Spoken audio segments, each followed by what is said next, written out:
নাম হচ্ছে নূপুর। নূপুর। সো নূপুর, right now আপনার এজ কত? 18+। 18+। আপনার জন্মসাল কত? 2001। 2001 এর কত কোন মাস? 9 জুন। 9 জুন। আপনি 18+। জি। সো নূপুর, আপনি কি এই জীবন গল্প অনুষ্ঠানটা শুনতেন আগে থেকে বা দেখতেন? আমি প্রথম থেকেই শুনতাম, একদম প্রথম থেকে। আমার 9 বছর ধরে আমি এই ধরনের অনুষ্ঠান আমি করছি। মেবি আমি অত বছর ধরে শুনতে পারিনি, বাট আমি বিগত 2 বছর কি আড়াই বছর, মানে আমি তো এর আগে আরেকটা রেডিওতে করতাম, সেখানেও হয়তো বা শুনতেন, রাইট? নাকি শুধু ঢাকা আমি এফএম? মানে ইউটিউবে যেগুলো প্রচার হয়েছে আমি সবগুলো শুনেছি। ও দ্যাটস ফাইন, দ্যাটস ফাইন। তো যাই হোক, অনেক বড় একটা ইন্ট্রো হয়ে গেল, আমরা বরং আর দেরি না করি আপনার গল্পটা শুনি। শুরু করুন আপনি। আমার বাবা মা দুজনেই বাক শ্রবণ প্রতিবন্ধী, তারা দুজনেই কথা বলতে পারে না। হয়তোবা এটা এই ইস্যুটার কারণে আমার জীবনের এই অবস্থা। ছোটবেলা থেকে আমি ভালোবাসা কি সেটা পাইনি, বাবা মার ভালোবাসা কি, বড় ভাই বোনের ভালোবাসা কি, আমি আসলে। বাক এবং শ্রবণ প্রতিবন্ধী কি তারা জন্ম থেকে ছিলেন? আমার বাবা জন্মগত ভাবে, কিন্তু আমার মা এসএসসি কমপ্লিট করেছে, তারপর একটা পারিবারিক অনুষ্ঠানে তার টাইফয়েড জ্বর হয়। পারিবারিক অনুষ্ঠানে আপনার রং খেলা হচ্ছিল, গ্রামের বিয়ের ভিতরে যেমনটা হয়। তো রং নাক মুখ দিয়ে গিয়ে খুব খিচুনি হয়, তারপর টাইফয়েড জ্বর থেকে আসলে তার জবানটা চলে যায়। তারপর অনেক চেষ্টা করা হয়েছিল ডক্টরের কাছে, মানে ততক্ষণ অবধি খুব দেরি হয়ে যায় এবং রংটা টোটালি ব্রেনের সাথে জমে যায়, যার ফলে আর কোনো তাকে ঠিক করার উপায় ছিল না। ঠিক করার উপায় যদি থাকতো তাও 99% তার মৃত্যুর চান্স ছিল, যার জন্য তাকে এভাবেই মানে রাখা হয়। আমি এখানে একটু বলে নিচ্ছি, ওনার মা আছেন স্টুডিওর বাইরে এবং ওনার গল্পের প্রেক্ষাপটে হয়তো ওনার মা আসবেন এখানে যদি প্রয়োজন হয়। শুধু মা না, ওনার ছোট বোনও আছেন। আপনারা ধৈর্য ধরে পুরো ভিডিওটা দেখবেন এবং একই সাথে পুরো অনুষ্ঠানটা আপনারা শুনবেন প্রিয় শ্রোতা। প্রয়োজন হলে আমরা আমাদেরকে স্টুডিওতে নিব। আই এম সরি, মানে খুব খারাপ লাগছে শুনতে। তো এই কারণেই মূলত আপনার বাবার সঙ্গে আপনার মাকে বিয়ে দেওয়া হয়েছে? না, আমার মা খুবই সুন্দরী ছিল। আমি আপনার মাকে দেখে আমি বুঝেছি উনি টিনেজে আরো সুন্দর ছিল, তার চুলগুলো খুব সুন্দর ছিল। তার জন্য বিএফডিসি থেকে অনেক প্রপোজাল এসেছিল ফিল্মের জন্য, অভিনয় করার জন্য। হ্যাঁ, তো আমার বাবাও ফিল্ম এফডিসি তে কাজ করতো। তো বাবা অ্যাকচুয়ালি, মা ওখানে যেত শুটিং দেখার জন্য যেত, কিন্তু তখনই হয়তো বাবার পছন্দ হয়ে যায়, যেহেতু বাবাও কথা বলতে পারতো না, কিন্তু ওনার সাইন ল্যাঙ্গুয়েজটা খুব ভালো ছিল। আচ্ছা আচ্ছা। তো বাবা মাকে দেখে পছন্দ করে ফেলে। এক পর্যায়ে আমার মার পিছু করতে করতে আমার বাড়িতে চলে আসে, সে মানে মুখের উপরে বিয়ের প্রপোজাল দিয়ে ফেলে। কিন্তু এখানে আমার বাবা আসলে এটাকে ভালোবাসা বলে কিনা জানি না, বাবা একটা রং করেছিল, আমার দৃষ্টিতে এটা রং। তার প্রথম বিবাহ হয়েছিল, তার বাবা মা মানে আমার দাদা দাদি ফোর্স করে বিবাহটা করিয়েছিল, যার ফলে সে ওটা তার মানুষ বলে না যে আমাকে জোর করে বিয়ে দেওয়া হয়েছে, বাবা মার ইচ্ছাতে বিয়ে করলাম। তো আমার বাবাও সেটা করেছিল, কিন্তু সেই ওয়াইফের প্রতি আমার বাবার মন থেকে কোনো ভালো লাগা ছিল না, যার ফলে সে ছোটবেলাটা কাটিয়েছে ঢাকাতে। তো আমার আম্মুকে সে খুব পছন্দ করতো, আর ওটাই আমার আম্মুকে বলা যায় যে আমার আম্মুকে মন থেকে সে পছন্দ করে বিয়ে করেছে। এটা আমার ফ্যামিলির কেউ জানতো না। যখন আমি আমার আম্মুর পেটে, তখন মেবি বিষয়টা একটু ফ্লাশ হয় যে আমার বাবা এখানে রেগুলার আসে, হঠাৎ কোথায় চলে যায়, কোথায় থাকে সে। আস্তে আস্তে যখন আমার জন্ম হয়, তখন আমার আম্মুর বিয়েতে যারা সাক্ষী ছিল বা বাবার ফ্রেন্ড ছিল যারা কথা বলতে পারে না, সেখান থেকে একটা জিনিস লিক হয় যে তার দেশের বাড়িতে ওয়াইফ আছে, তাদের ছেলে মেয়েও আছে। তখন আমার বাবা আসলে এটা টোটালি খোলসা করে সবার কাছে বলে যে আমি আসলে ওকে ভালোবাসতাম, ওকে যদি এটা বলতাম তাহলে তো তাকে বিয়ে করতে পারতাম না। তখন বিষয়টা আসলে ওপেন হয়। তখন আমার মা খুব রাগারাগি করে, এটা স্বাভাবিক, প্রত্যেকটা মহিলাই করবে। মা সুইসাইড করার চেষ্টা করে, তখন বাবা অনেক বুঝায়। তারপর দুই ওয়াইফকেই বাবা ডিসিশন নেয় যে একই সাথে রাখবে, একই ফ্ল্যাট ভাড়া করে একই জায়গায় রাখবে দুজনকে। এটা আসলে তো কখনো বাংলাদেশের ওয়েদারে সচরাচর এরকম হয় না যে দুইজন ওয়াইফ একসাথে থাকবে, রাজি হবে। তো আমার মা কিছুটা মেনে নিয়েছিল, কিন্তু ওনার ওই আগের ওয়াইফটি একটু অন্যরকম ছিল। উনি আসলে, আমার মা যেহেতু কথা বলতে পারতো না, কিন্তু উনি কথা বলতে পারতো। তো ওনার চাল চলন একটু অন্যরকম ছিল। বাবা আমাকে খুব আদর করতো, বাবা আমার জন্য যা নিয়ে আসতো এগুলো করতে ওই মহিলা আমার আম্মুর অগোচরে নিয়ে তার বাচ্চাদের দিয়ে দিত। আমার মা জিজ্ঞাসা করতো আমার মেয়ের খাবার ওদের দিচ্ছে, দুজনের জন্য তো সমান সমান আনছে। এক পর্যায়ে আমার মাকে, মানে বাবা ছিল না ওই দিন, মা রান্না করতেছিল, মাকে নাকি পিছন থেকে এসে ওই পা বটি দিয়ে মানে জবাই করার জন্য পিছন থেকে আসে। মা যখন পিছনে ঘুরে তখন দেখতে পায় মা তাকে ধাক্কা দিতে গেছে, তখন সিলিন্ডার দিয়ে মানে আমার মার মাথায় আঘাত করে সে। তখন এই বিষয় নিয়ে অনেক ঝগড়াঝাটি হয়। মা এটা নিয়ে একটা মেবি জিডি টাইপের কিছু একটা করেছিল, বাবার সাথে অনেকটা সম্পর্কটা ডিস্টেন্স হয়ে যায়। তারপর আমার নানু মাকে নানুর বাড়িতে এনে রাখে। তখন থেকে আমার জন্মটা আসলে ঢাকায়, আমি তখন থেকে নানুর বাড়িতে। আচ্ছা, দাদার ভালোবাসা কি, দাদুর ভালোবাসা কি, চাচার ভালোবাসা কি, আমি আসলে এগুলো পাইনি। মানুষ বলে না যে কেউ যদি মানুষ হয় দাদার বাড়িতে থাকলেই ভালোভাবে মানুষ হতে পারে, নানা নানির বাসায় থাকলে ওইভাবে মানুষ হওয়া যায় না। আমার সবচাইতে বড় একটা আফসোস হলো যে আমি আমার মাকে কখনো মা বলে রাখতে পারিনি। কেন? কারণ শুনবে কিভাবে সে? আর যতটুকু শুনে ততটুকু হলো যে মা অন্য সবার সাথে সাইন ল্যাঙ্গুয়েজে কথা বলে। আমার যখন খাবারের সময় হয় তখন আমাকে মানে জান্নাত তো বলতে পারে না, তবে নুপুর শব্দটা একটু বোঝা যায় সে যখন বলে, তো নুপুর বলে ডাকে, ওটা আমি বুঝি। আর আমি যদি তাকে যাই বলবো না কেন সে সবই বোঝে। আমি আমার মার বাবার সবার কথা মানে একদম ভালোভাবে বুঝি।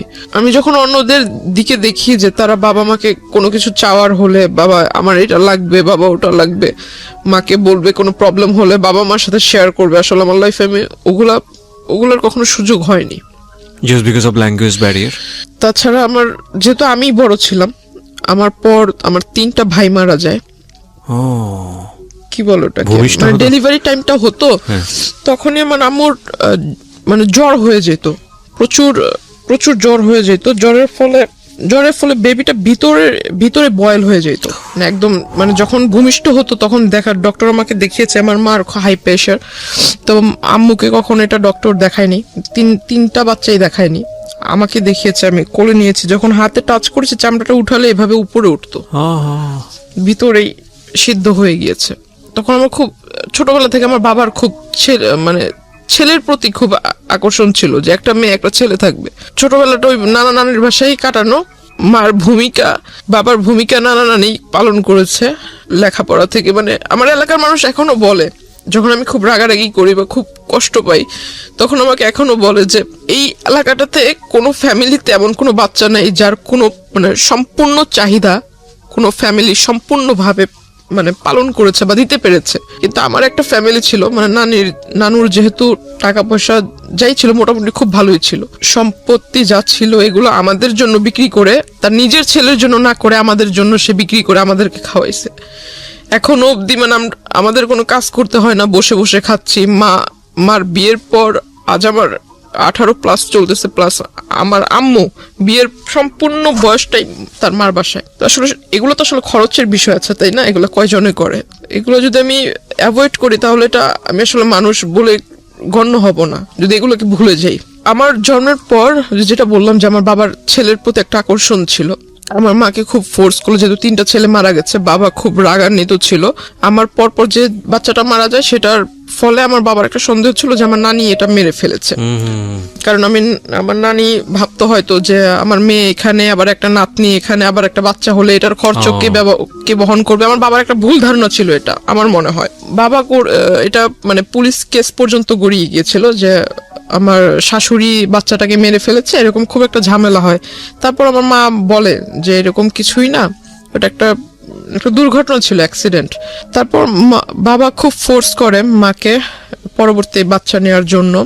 দুর্ভাগ্যক্রমে মানে হয়ে যায় মেয়ে। দ্যাট মিন আমার যে বোনটা বাহিরে আছে, 3টা বাচ্চা মারা যাওয়ার পরে মেয়ে, 3টা বাচ্চা মারা যাওয়ার পর 16 বছর যখন আমার যখন 16 বছর চলে তখন আমার এই বোনটা।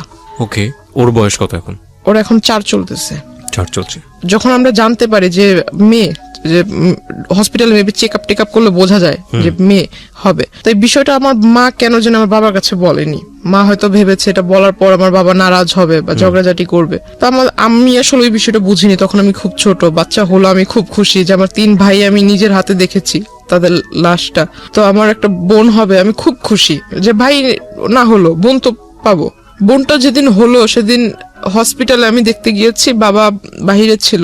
বাবাকে শুধু পিকচার পাঠিয়েছিলাম, বাবা বারবার জিজ্ঞাসা করেছিল ছেলে হয়েছে না মেয়ে হয়েছে, বারবার এক কথাই জিজ্ঞাসা করতেছিল। বাচ্চাটা এত সুন্দর সেটা আমাকে কিছু বলতেছে না, শুধু বলতেছে যে ছেলে না মেয়ে। তা আমি কিছু বললাম, বললাম বাবা আমি এগুলো দেখিনি, বাবু হয়েছে খুব সুন্দর, মার কাছে রেখেছে, আমি শুধু এতটুকুই দেখছি। তখন আমার মা আমাকে বুঝালো যে তোমার 3 ভাই মারা যাওয়ার পর তোমার বাবা আমার সাথে অনেক খারাপ ব্যবহার করেছে, এখন তো মেয়ে হয়েছে, দেখবা ওর কপালটা পুড়লো।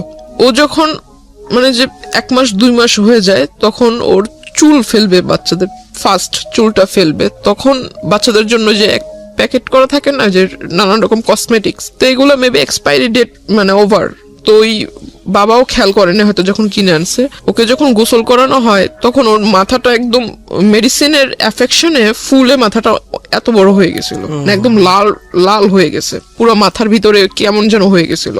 ও একটা না 1 সপ্তাহ অসুস্থ ছিল, হসপিটালে আমরা দৌড়াদৌড়ি করছি। তো হঠাৎ করে আমার বাবা দেশে আসে, কিছুদিন পর বাবা দেশে আসে, বাবাকে বললাম যে এই ঘটনা, বাবা কোথায় বাচ্চাকে দেখবে, কোলে নিবে, মানে এগুলো না হয়ে সে ঢুকেই বলতেছে ছেলে হয়েছে না মেয়ে হয়েছে, মাকে জিজ্ঞাসা করতেছে, মা বলতেছে মাথা নিচু করে মেয়ে হয়েছে। বাবা আমার বোনটাকে কোলে নেয়নি। ওনার আগের ঘরে কি কয়জন ছেলে মেয়ে? তার মেবি 2 ছেলে 1 মেয়ে। তারপরই অবস্থা। হ্যাঁ, ওনার যদি এমন হতো যে না একটা ছেলে নাই, প্রথমত এই আচরণটা ছেলে মেয়ের ক্ষেত্রে করাই উচিত না। দ্বিতীয়ত হচ্ছে যে ওনার তো ছেলে আছে, 2টো ছেলে আছে, তারপর এটা যাই হোক আপনি মেয়ে হিসেবে বলছেন, এটা খুব দুঃখজনক, আসলে আর কিছু বলার নেই। তো আমার তারপর বোনকে তো এরকম দেখছি। বড় সমস্যা হলো যে আমি ছোট থেকে একাকিত্ব, মানে নিজেকে সবসময় একা করে রাখতাম। এটা আমার একটা, আমি মনে করি যে আমার একটা সবচেয়ে বড় ভুল। ইভেন আমি যখন স্কুলে পড়ি আমি কারোর সাথে মিশতাম না, আর আমার কাছে কেন যেন মনে হতো যে আমার আব্বু আম্মু তো এরকম, কারোর সাথে ফ্রেন্ডশিপ করলে অবশ্যই বাবা আমার একটা টপিকস প্রথমেই আসবে যে বাবা কি করে, মা কি করে। এগুলো শুনলে মানুষ আসলে কোন নজরে আমাকে দেখবে যে ওর বাবা মা কথা বলতে পারে না। আমাদের বর্তমান সমাজের মানুষ যেটাকে বলে বোবা, আর এই জিনিসটা আমার শুনতে খুব খুব খারাপ লাগে, যার জন্য আমি কখনো কারোর সাথে মানে ওইভাবে যদি পরিচয় হয়েও যায়, বাবা মার টপিকস আসলে আমি তার সাথে কথা বলা ক্লোজ করে দিই। তারপর মানে সবার সাথে কথা বলতাম না, একা একা থাকতাম। তো সবাই মনে করতো আমি অনেকটা হিংসুটে বা আমি একটু অন্যরকম, সবার সাথে মিশতে পারি না, আমার ভিতরে জেলাসি কাজ করে। তো আমি আসলে কারো কে আমাকে নিয়ে কি ভাবলো এগুলো আমি কানে দিতাম না। আমার ছোটবেলা থেকেই নামাজের প্রতি একটা আকর্ষণ ছিল, আল্লাহ তাআলার সমস্ত আদেশ নিষেধ এগুলা মেনে চলি ছোট থেকেই। আর আমার ছোটবেলা থেকে কেন জানি ওই যে অ্যারাবিক কালচার যেটা আমার কাছে খুব ভালো লাগে। তো কলেজে উঠলাম, এসএসসির পর যে 3 মাস বন্ধ থাকে, 3 মাসের ভিতরে অনেক ঘোরাঘুরি হয়েছিল, অনেক জায়গায় মানে ঘুরছি। তো হঠাৎ করে একটা বিয়ের প্রপোজাল আসে আমার জন্য। তো ছেলেটা মেবি রাজনীতিতে জড়িত ছিল। তো যখন শুনলাম যে রাজনীতি করে, ঠিক আছে রাজনীতি করে ভালো, বিয়ের পর হয়তো বউকে ভালোভাবে রাখবে, প্রত্যেকটা ফ্যামিলি চায় তার মেয়ে একটা ভালো ভালো ছেলের কাছে বিয়ে হোক। কি করে যেন বাবা খোঁজ নিয়ে দেখে যে ছেলের আসলে মানে ব্যাকগ্রাউন্ড ভালো না, নেশা টেশা করে, তো এজন্য ওটা রিজেক্ট হয়ে যায়। তারপর ওই ছেলেটা করে কি, মানে রিজেক্ট তো আমার বাবা মানে বললো, বাবার দ্বিমত ছিল। তো ওই ছেলেটা আসলে মানে পরে একটা আমার এলাকাতে ওর পরিচিত কোনো লোক টোক দিয়ে পরে বলে যে আমার নাকি মানে বিয়ের মানে সাংসারিক জীবনে যাওয়ার মতো আমার ভিতরে মানে কি বলে এটাকে সক্ষমতা বা এরকম কিছু নাই। কে বলে এটা? মানে ওই লোকটা বলে, আচ্ছা, যার সঙ্গে বিয়ে হওয়ার কথা। হ্যাঁ হ্যাঁ। তারপর আমার শুনতে মানে যখন শোনার পর আমি আর বাড়িতে কিছু বলিনি, বললাম যে এই লোকের সাথে তো আর আমার বিয়ের সম্বন্ধটা আগায় নেই বা ওইরকম কোনো কথা হয়নি, জাস্ট দেখা সাক্ষাৎ হয়েছে, বাসায় আসছে দেখার জন্য, ওই পর্যন্তই, তাহলে এই বিষয় নিয়ে আর আগায় দরকার কি। ওই বিয়ের প্রস্তাবটা ওটা সবকিছু আমরা ভুলে গেলাম। তারপর আমি ভাবলাম যে সামনে কলেজে ভর্তি হতে হবে, কলেজে যাব, আর নতুন কলেজ, নতুন এরিয়া। যেদিন ফার্স্ট ডে কলেজে গেলাম, খুব মানে প্রথম দিনই খুব মানে ক্লাসের মানে 42 জন স্টুডেন্টের মধ্যে যেন টিচারদের চোখের মনি হয়ে গেলাম। কলেজ স্টার্ট হওয়ার 2.5 থেকে 3 মাসের ভিতরে আমার ফোনের ভিতরে একটা ফোনের মেসেঞ্জারের ভিতরে একটা নক আসে, রিকোয়েস্ট আসে যে ওই কাউকে মানে অ্যাট ফার্স্ট আপনার ফ্রেন্ড রিকোয়েস্ট পাঠায় নেই, কিন্তু মেসেঞ্জারে যে রিকোয়েস্টটা করে, মেসেজের রিকোয়েস্ট সেটা করে। তো আমি আসলে দেখতে পাই মানে আমার একটা রাজনৈতিক যে প্রেক্ষাপটটা, আমার ছোটবেলা থেকে কেন যেন মনে হতো যে আমি বড় হয়ে লেখাপড়া করে ইচ্ছা ছিল যে আমি এগুলো করব। তখন ওই টাইমটাতেই ওই লোকটা আমার প্রোফাইল পিকচারে ছিল, ওই যে পিকচারটা ছিল, সেই পিকচারটা দেখে উনি আমাকে নক দেওয়ার পর সে আমাকে ডিরেক্টলি এট ফার্স্ট নক দিয়ে আমার নাম্বার চায়। ইভেন সে লিখে যে আপনি যদি আমার দলের ভিতরে আসেন তাহলে আপনাকে দেখে অনেক লোক উপলব্ধ হয়ে, আপনাকে দেখে অনেক লোক, আপনার আশেপাশের অনেক লোক আমার এখানে আসবে। আপনার প্রোফাইল পিকচারের মধ্যে দলীয় কোনো ব্যাপার স্যাপার ছিল? হ্যাঁ হ্যাঁ। ওকে। আর আমি জানতাম না যে প্রোফাইল পিকচার আমার সাথে যিনি ছিল ওনার সাথে আবার ওনার আগে থেকেই পরিচয় আছে। ওটা উনি দেওয়ার পর আপনার প্রোফাইল পিকচারের মধ্যে এমন একজন ব্যক্তি ছিল যার সঙ্গে যিনি আপনাকে নক দিয়েছেন তার পরিচয় ছিল। হ্যাঁ ওকে। মানে ওনার ওখানে উনি কাজ করতো, যিনি আমাকে নক দিয়েছে। তো উনি আমাকে যখন এই মেসেজ দেয় তখন আমি ভাবলাম যে উনি আমাকে মেসেজ দিয়েছে, আমি ওনাকে চিনি না, উনিও আমাকে চিনে না। এই প্রথম যেহেতু মেসেজ দিয়েছে, মেসেজ দিয়ে আবার নাম্বার চাচ্ছে প্রথমেই নাম্বার চাচ্ছে, প্লাস বলছে যে আমার দলে আসলে আপনার লাইফটা অনেক ভালো হবে, লাইফটা অনেক ভালোভাবে লিড করতে পারবেন, অনেক বড় পোস্ট পাবেন, দেশে বিদেশে ভ্রমণ করতে পারবেন, আরো অনেক কথা।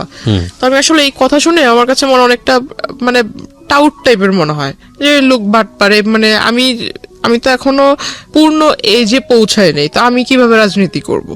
আর আমাকে সে পোস্ট দিবে, আমি পোস্ট মানে আমার একটা সিগনেচারে মানুষ এই দেশ থেকে ওই দেশে চলে যাবে, এটা আবার এমন কোন ক্ষমতা? দুনিয়াতে তো অনেক রাজনীতিবিদ আছে যাদের বয়স অনেক বেশি, একটা নির্দিষ্ট টাইম থাকে না। তো আমি ওইটা মিন করে মানে তার সাথে আর কথা বলিনি, সে আমাকে রিকোয়েস্ট পাঠিয়েছে, তার সাথে কোনো কথা না বলে আমি সাথে সাথে রিকোয়েস্টটা রিমুভ করে দিই। অনেকদিন যায়, সে আবার অন্য একটা আইডি থেকে রিকোয়েস্ট মানে ওইভাবে রিকোয়েস্ট করে সেম কথা বলে, তখন আমি বুঝতে পারি যে অন্য আইডি হলে কি হবে, লেখা তো সেম, নাম্বারটাও সেম, আমি ওটা রিমুভ করে দিই। তারপর সে আমাকে সে একটা কাজ করেছিল যে আমার ফেসবুকের ভিতরে যে পিকচারগুলো আমি আপলোড দিতাম সেগুলো সবকিছু পাবলিক ছিল, পাবলিক থাকলে মেবি লাইক টেক বেশি আসে এরকম কিছু। আমি আসলে বুঝতাম না যে পাবলিক থাকলে পাবলিক অনলি মি থাকলে পিকচার মেবি দেখতে পারবে না, অনলি মি থাকলে শুধু আপনি দেখতে পারবেন, ফ্রেন্ডস থাকলে আপনার লিস্টে যারা আছে তারা দেখতে পারবে, ফ্রেন্ডস অফ ফ্রেন্ড থাকলে তাদের ফ্রেন্ডরা দেখতে পারবে। প্রোফাইল গার্ডের যে সিস্টেমটা এটা তো মেবি ইনস্ট্যান্ট হয়েছে। তো তখন প্রোফাইল পিকচারে ওরকম লকটক সিস্টেম ছিল না, পিকচারটা সে ডাউনলোড করে রেখেছে, ডাউনলোড করে মেবি ওই যে প্রিন্ট আকারে বের করেছে। তারপর আমার ওখানে ইউনিফর্ম পরা কিছু ছবি ছিল, ইউনিফর্মের সাথে আপনার যে আইডি কার্ডের যে লেসটা হয়, লেসের ভিতরে কলেজের নাম ছিল, সে সমস্ত কিছু ডাউনলোড করে মানে টোটালি অ্যাডভান্স ছিল, কোন পিকচারে মানে কোন ডেটে কোন পিকচার ছেড়েছি, আজকে একটা পিকচার ছেড়েছি, যে কমেন্ট করেছে সে কালকের পিকচারও মোটামুটি স্টাডি করেছে জিনিসগুলো, হ্যাঁ সমস্ত কিছু সে নোট করেছে, প্লাস স্ক্রিনশট রেখেছে কারা কারা মানে রেগুলার কমেন্ট করে, লাইক করে, প্লাস ওইখানে আপনার লাইক কমেন্ট এন্ড স্মাইলি দেওয়ার সিস্টেম আছে, এন্ড লাভ চিহ্নর মেবি একটা রিঅ্যাকশন আছে, ওইরকম কারা কারা দেয়, হ্যাঁ সমস্ত কিছু। সে একটা মানে তার একটা স্বভাব ছিল কি সবকিছু লিখে, মানে কাগজ কলম তার কাছে মানে সবকিছু লেখার ভিতরে সে এক্সপার্ট ছিল। তো এরকম নোট করে রাখে, ছবি টবি প্রিন্ট করে রাখে, যা যা ছবি ছিল সমস্ত ছবি সে ডাউনলোড করে। তারপর যে কলেজের ছবিটা ছিল সেই ছবিটা নিয়ে আমার কলেজে যায়, কলেজে যাওয়ার পর এটা খোঁজে, কলেজের ওইখানে আমাদের সিস্টেম ছিল যে বাহিরের কেউ আসতে পারবে না, প্লাস কোনো গার্ডিয়ান ভিতরে আসতে পারবে না, গার্ডিয়ান যদি আসে তাহলে গেটের বাইরে থাকতে হবে, টাইম হয়ে যাবে ছুটির তখন নিয়ে যাবে।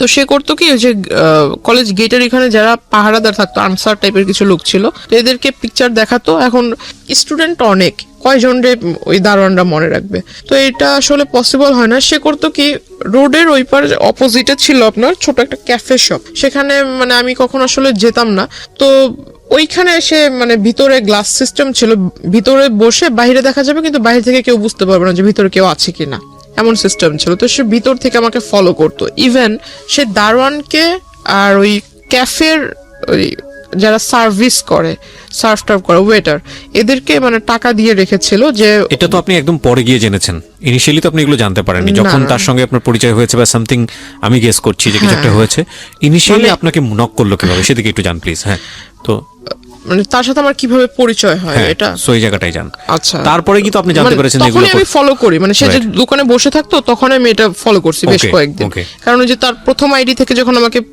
নক করে সেখানে পিকচার ছিল পাসপোর্ট সাইজ, মানে সে মেবি আরো 10 বছর আগে পিকচার তুলেছিল সেই পাসপোর্ট সাইজের ছবি, কিন্তু সে বর্তমানে যেরকম দেখতে এমন কোনো পিকচার ছিল না। আর তার প্রোফাইলে যেহেতু তার সাথে আমার ফেসবুক ফ্রেন্ডশিপ ছিল না, তো তার ওইখানে ঢুকে জাস্ট তার অতীতের যে কিছু কিছু পোস্ট সেটা দেখতে পাচ্ছিলাম, রিসেন্টলি যে পোস্টগুলো আপলোড করেছে এগুলো দেখার কোনো সুযোগ ছিল না আমার জন্য। পিকচারে যেটা দেখেছিলাম প্রোফাইল পিকচারে কিছু কিছু আইডিয়া ছিল, যদি আমি তার ওই ড্রেস আপ বাদ দিয়ে শুধু ফেসটার দিকে ফোকাস করি, গুগলস বাদ দিয়ে যদি ফেসটাকে দেখি তো কিছুটা মিল পাচ্ছিলাম। এই লোক আমাকে নক করেছিল, আর এই লোকটাই প্রতিদিন এভাবে এই জায়গায় দাঁড়িয়ে থাকে, এভাবে আমার দিকে তাকিয়ে থাকে, অনেক মেয়েই তো আছে, সে আমাকে দেখে দেখে মুস্কি হাসির মানে কি, তাই না? এটা কিছু কিছু তো বুঝতে পারি।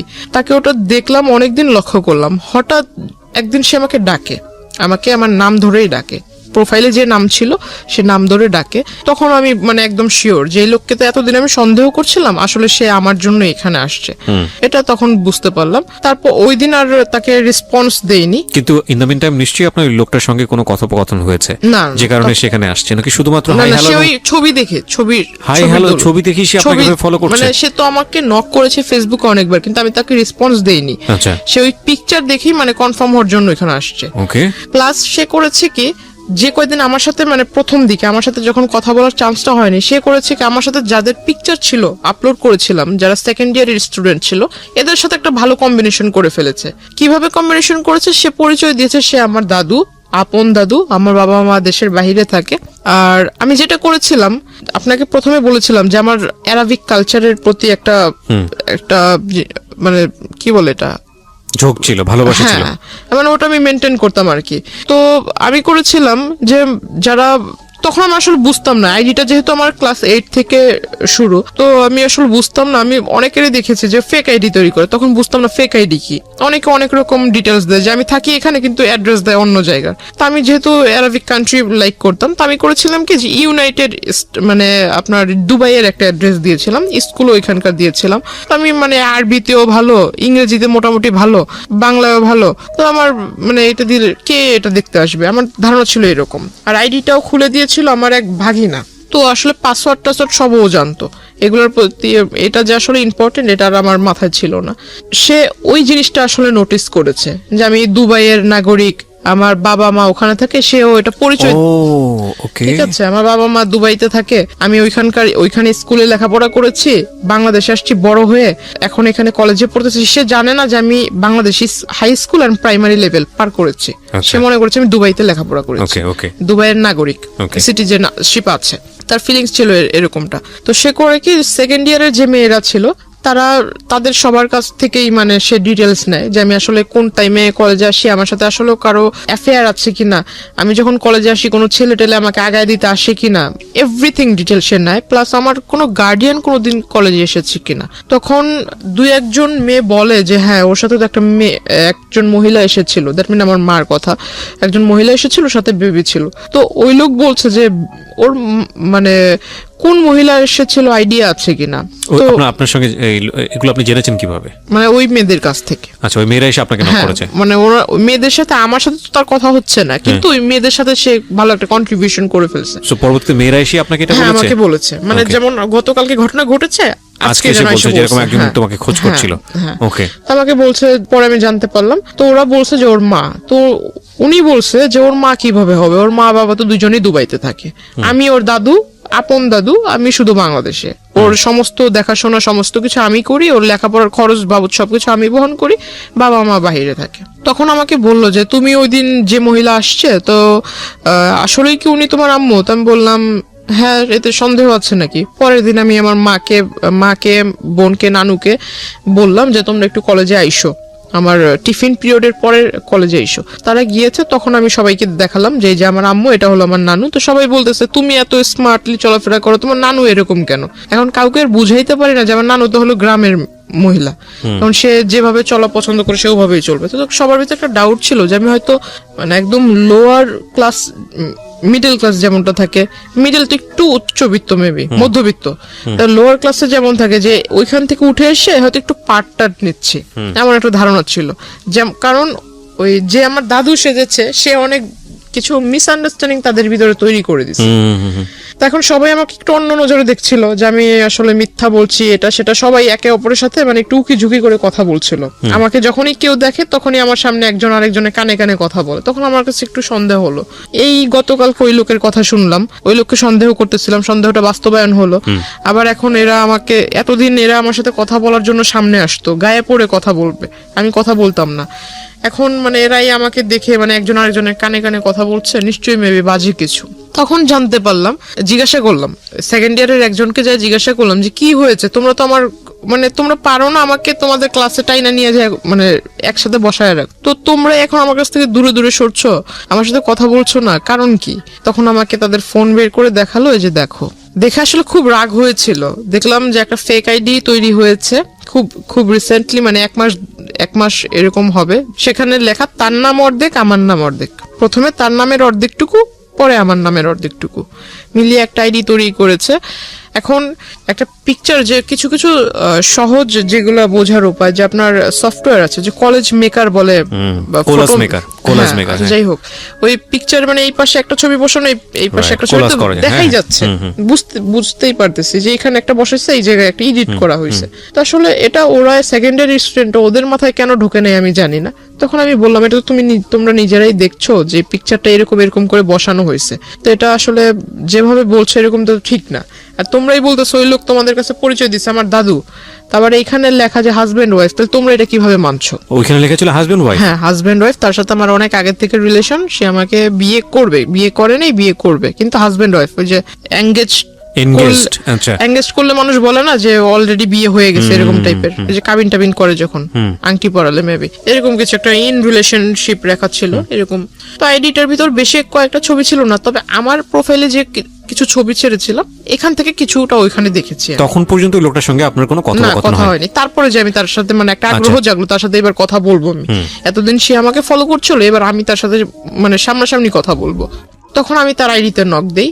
আইডিতে নক দেওয়ার ফলে সে আমাকে ডিরেক্টলি বলে যে আমি আইডিতে মেসেঞ্জারে কথা বলবো না, নাম্বার দেন, নাম্বারে ফোনে কথা বলবো। তো আমি বললাম এখন তো আমার মানে জানতে হবে সে যে এই কাজটা করলো, এত বড় একটা সমস্যা তৈরি করলো আমার জন্য, এটা মাত্র আমার কলেজের স্টুডেন্ট মানে ক্লাসমেট বা সিনিয়র স্টুডেন্টও দেখেছে। এটা যখন আমার বাড়ি পর্যন্ত যাবে, আল্লাহ না করুক যদি এটা জেনে যায়, তখন আমার কি হবে? কলেজ তো এখানেই শেষ। আমার বাবা মা এই অবস্থা। তখন আমি তার সাথে মানে যোগাযোগ করার চেষ্টা করি নিজ থেকে। তখন তাকে নাম্বার দিই, নাম্বার দেওয়ার পর সে কথা বলে। সে আমাকে বলল যে আমি আপনার সাথে দেখা করব। তাই আমি বললাম দেখা তো আমিও আপনার সাথে করব, আমার মানে আপনি আমার দাদু হন এটা আমি জানতে পারলাম। বলতেছে কার কাছ থেকে জানলেন? তো আমি বললাম এত কিছু আপনার জানার দরকার নেই, আপনি আমার দাদু হন আমি জেনেছি, কেমন দাদু হন আমি দেখবো। আর আপনি বলেছেন যে আপনি আমার দাদু হন, আবার আপনি আমার হাজবেন্ড হন, কোন দিক থেকে আপনার সাথে আমার সম্পর্ক হয়েছে? আমি এটা একটু কথা বলবো আপনার সাথে, যদি পারেন তাহলে আসবেন। অন্যান্য দিন দেখেছি কলেজের বাইরে ওয়েট করেন, যেখানে ওয়েট করেন ঠিক সেখানেই থাকবেন, আমি আপনার সাথে মিট করব। সে আসে, সে ভিতর আপনার যে ছোট ছোট রেস্টুরেন্ট টাইপের কিছু একটা আছে, ওখানে বসে মানে ফোনের উপর একদম খুব বেশি বেশি ফাপড় মারছিল ফোন করে, এই এত লক্ষ টাকার ফার্নিচার সেট করো, ওটা করো, এটা করো, গাড়ি পাঠায় দাও, এটা সেটা। শেষমেশ অনেকক্ষণ ফোনে কথা বলার পরে দেখলাম যে হঠাৎ একটা কল আসলো, তখন বুঝলাম যে তখন সে শুধুই মানে ফাপড় মারতেছিল, কাউকে কল টল কিছুই দেয় নাই, কানে ফোন নিয়ে শুধু বলতেছিল। হঠাৎ একটা কল আসছে, তখন কল রিসিভ করে কথা বললো। আমার খুব হাসি পাচ্ছিল তখন। তো আমি আর তখন কিছু বলিনি তাকে ডিরেক্টলি জিজ্ঞাসা করলাম, তার কথা বলা শেষ হলো, তাকে জিজ্ঞাসা করলাম যে আপনি কি ফেসবুক ইউজ করেন আদৌ? বলতেছে হ্যাঁ, করবো না কেন, আমার আইডি এই যে এটা। তো আমি বললাম আপনি কি সাথে মানে যেটা দিয়ে ফেসবুক ইউজ করেন সেই ডিভাইসটা কি নিয়ে এসেছেন? তো এত বড় একটা ট্যাব বের করছে। তা আমি বললাম যে ট্যাব কেন? ট্যাব তো বাচ্চারা ইউজ করে, ট্যাব আপনি ইউজ করেন কেন? কয়েক আমি চোখে সমস্যা, চোখে দেখি না, বুঝি না, ট্যাব মানে ইউজ করি আমি, ফোন বুঝি না। আমি বললাম ভালো। বলতেছে যে আমার বাসায় আইফোন, আইপ্যাড পড়ে আছে, ম্যাকবুক পড়ে আছে, আমি ওগুলো বুঝি না, কিন্তু এই ট্যাব বুঝি। আমি বললাম ভালো, একটু বের করেন আপনার প্রোফাইলটা আমি দেখবো। তার কাছ থেকে ফোন নিয়ে সে মনে করছে আমি শুধু তারটা চেক করব, তার মানে যে মিছিল টিসিল করছে এগুলোর ছবি টবি দিয়ে ভরা, সে ভাবছে যে আমি ওগুলো দেখবো। দেখার পর দেখলাম বাপরে বাপ, সে তো আমার এই কাহিনী বাদ দেই, এর আগে অনেক মেয়ের ছবি টবি দিয়ে এগুলা করেছে।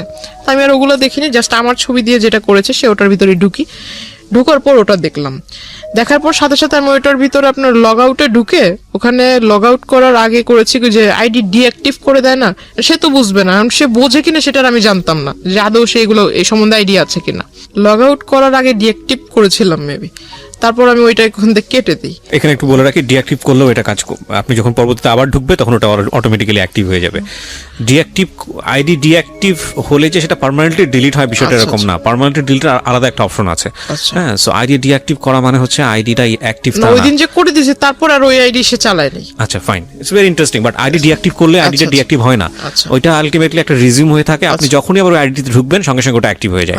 হ্যাঁ বলেন। তো আমি ওটা করে দিলাম, দেওয়ার পর মানে তখন একটু চিন্তা করলাম যে এই লোকের সাথে মানে কোনো মতো কথা বলে আমার যা কাজ করার ছিল করছি। আর ওখানে দেখলাম যে মেসেঞ্জারে ঢুকে দেখলাম ওই আইডিটাতে যে আমার আইডিতে যারা রেগুলার লাইক কমেন্টস দিত, এদের আইডি প্রোফাইলে ঢুকে এদের মেসেঞ্জারে, মানে কারোর সাথে ফ্রেন্ডশিপ করেনি, বাট মেসেঞ্জারে ঢুকে ঢুকে খুব বাজে বাজে কথা বলছিল, তুই করে অনেক বাজে বাজে কথা বলছিল, যে আমার ওয়াইফ, ও আমার হাজবেন্ড, তুই আমার সাথে ওই আমার আইডিতে কেন এইগুলা করিস, ওটা মানে খুব বাজে বাজে লেখা ছিল।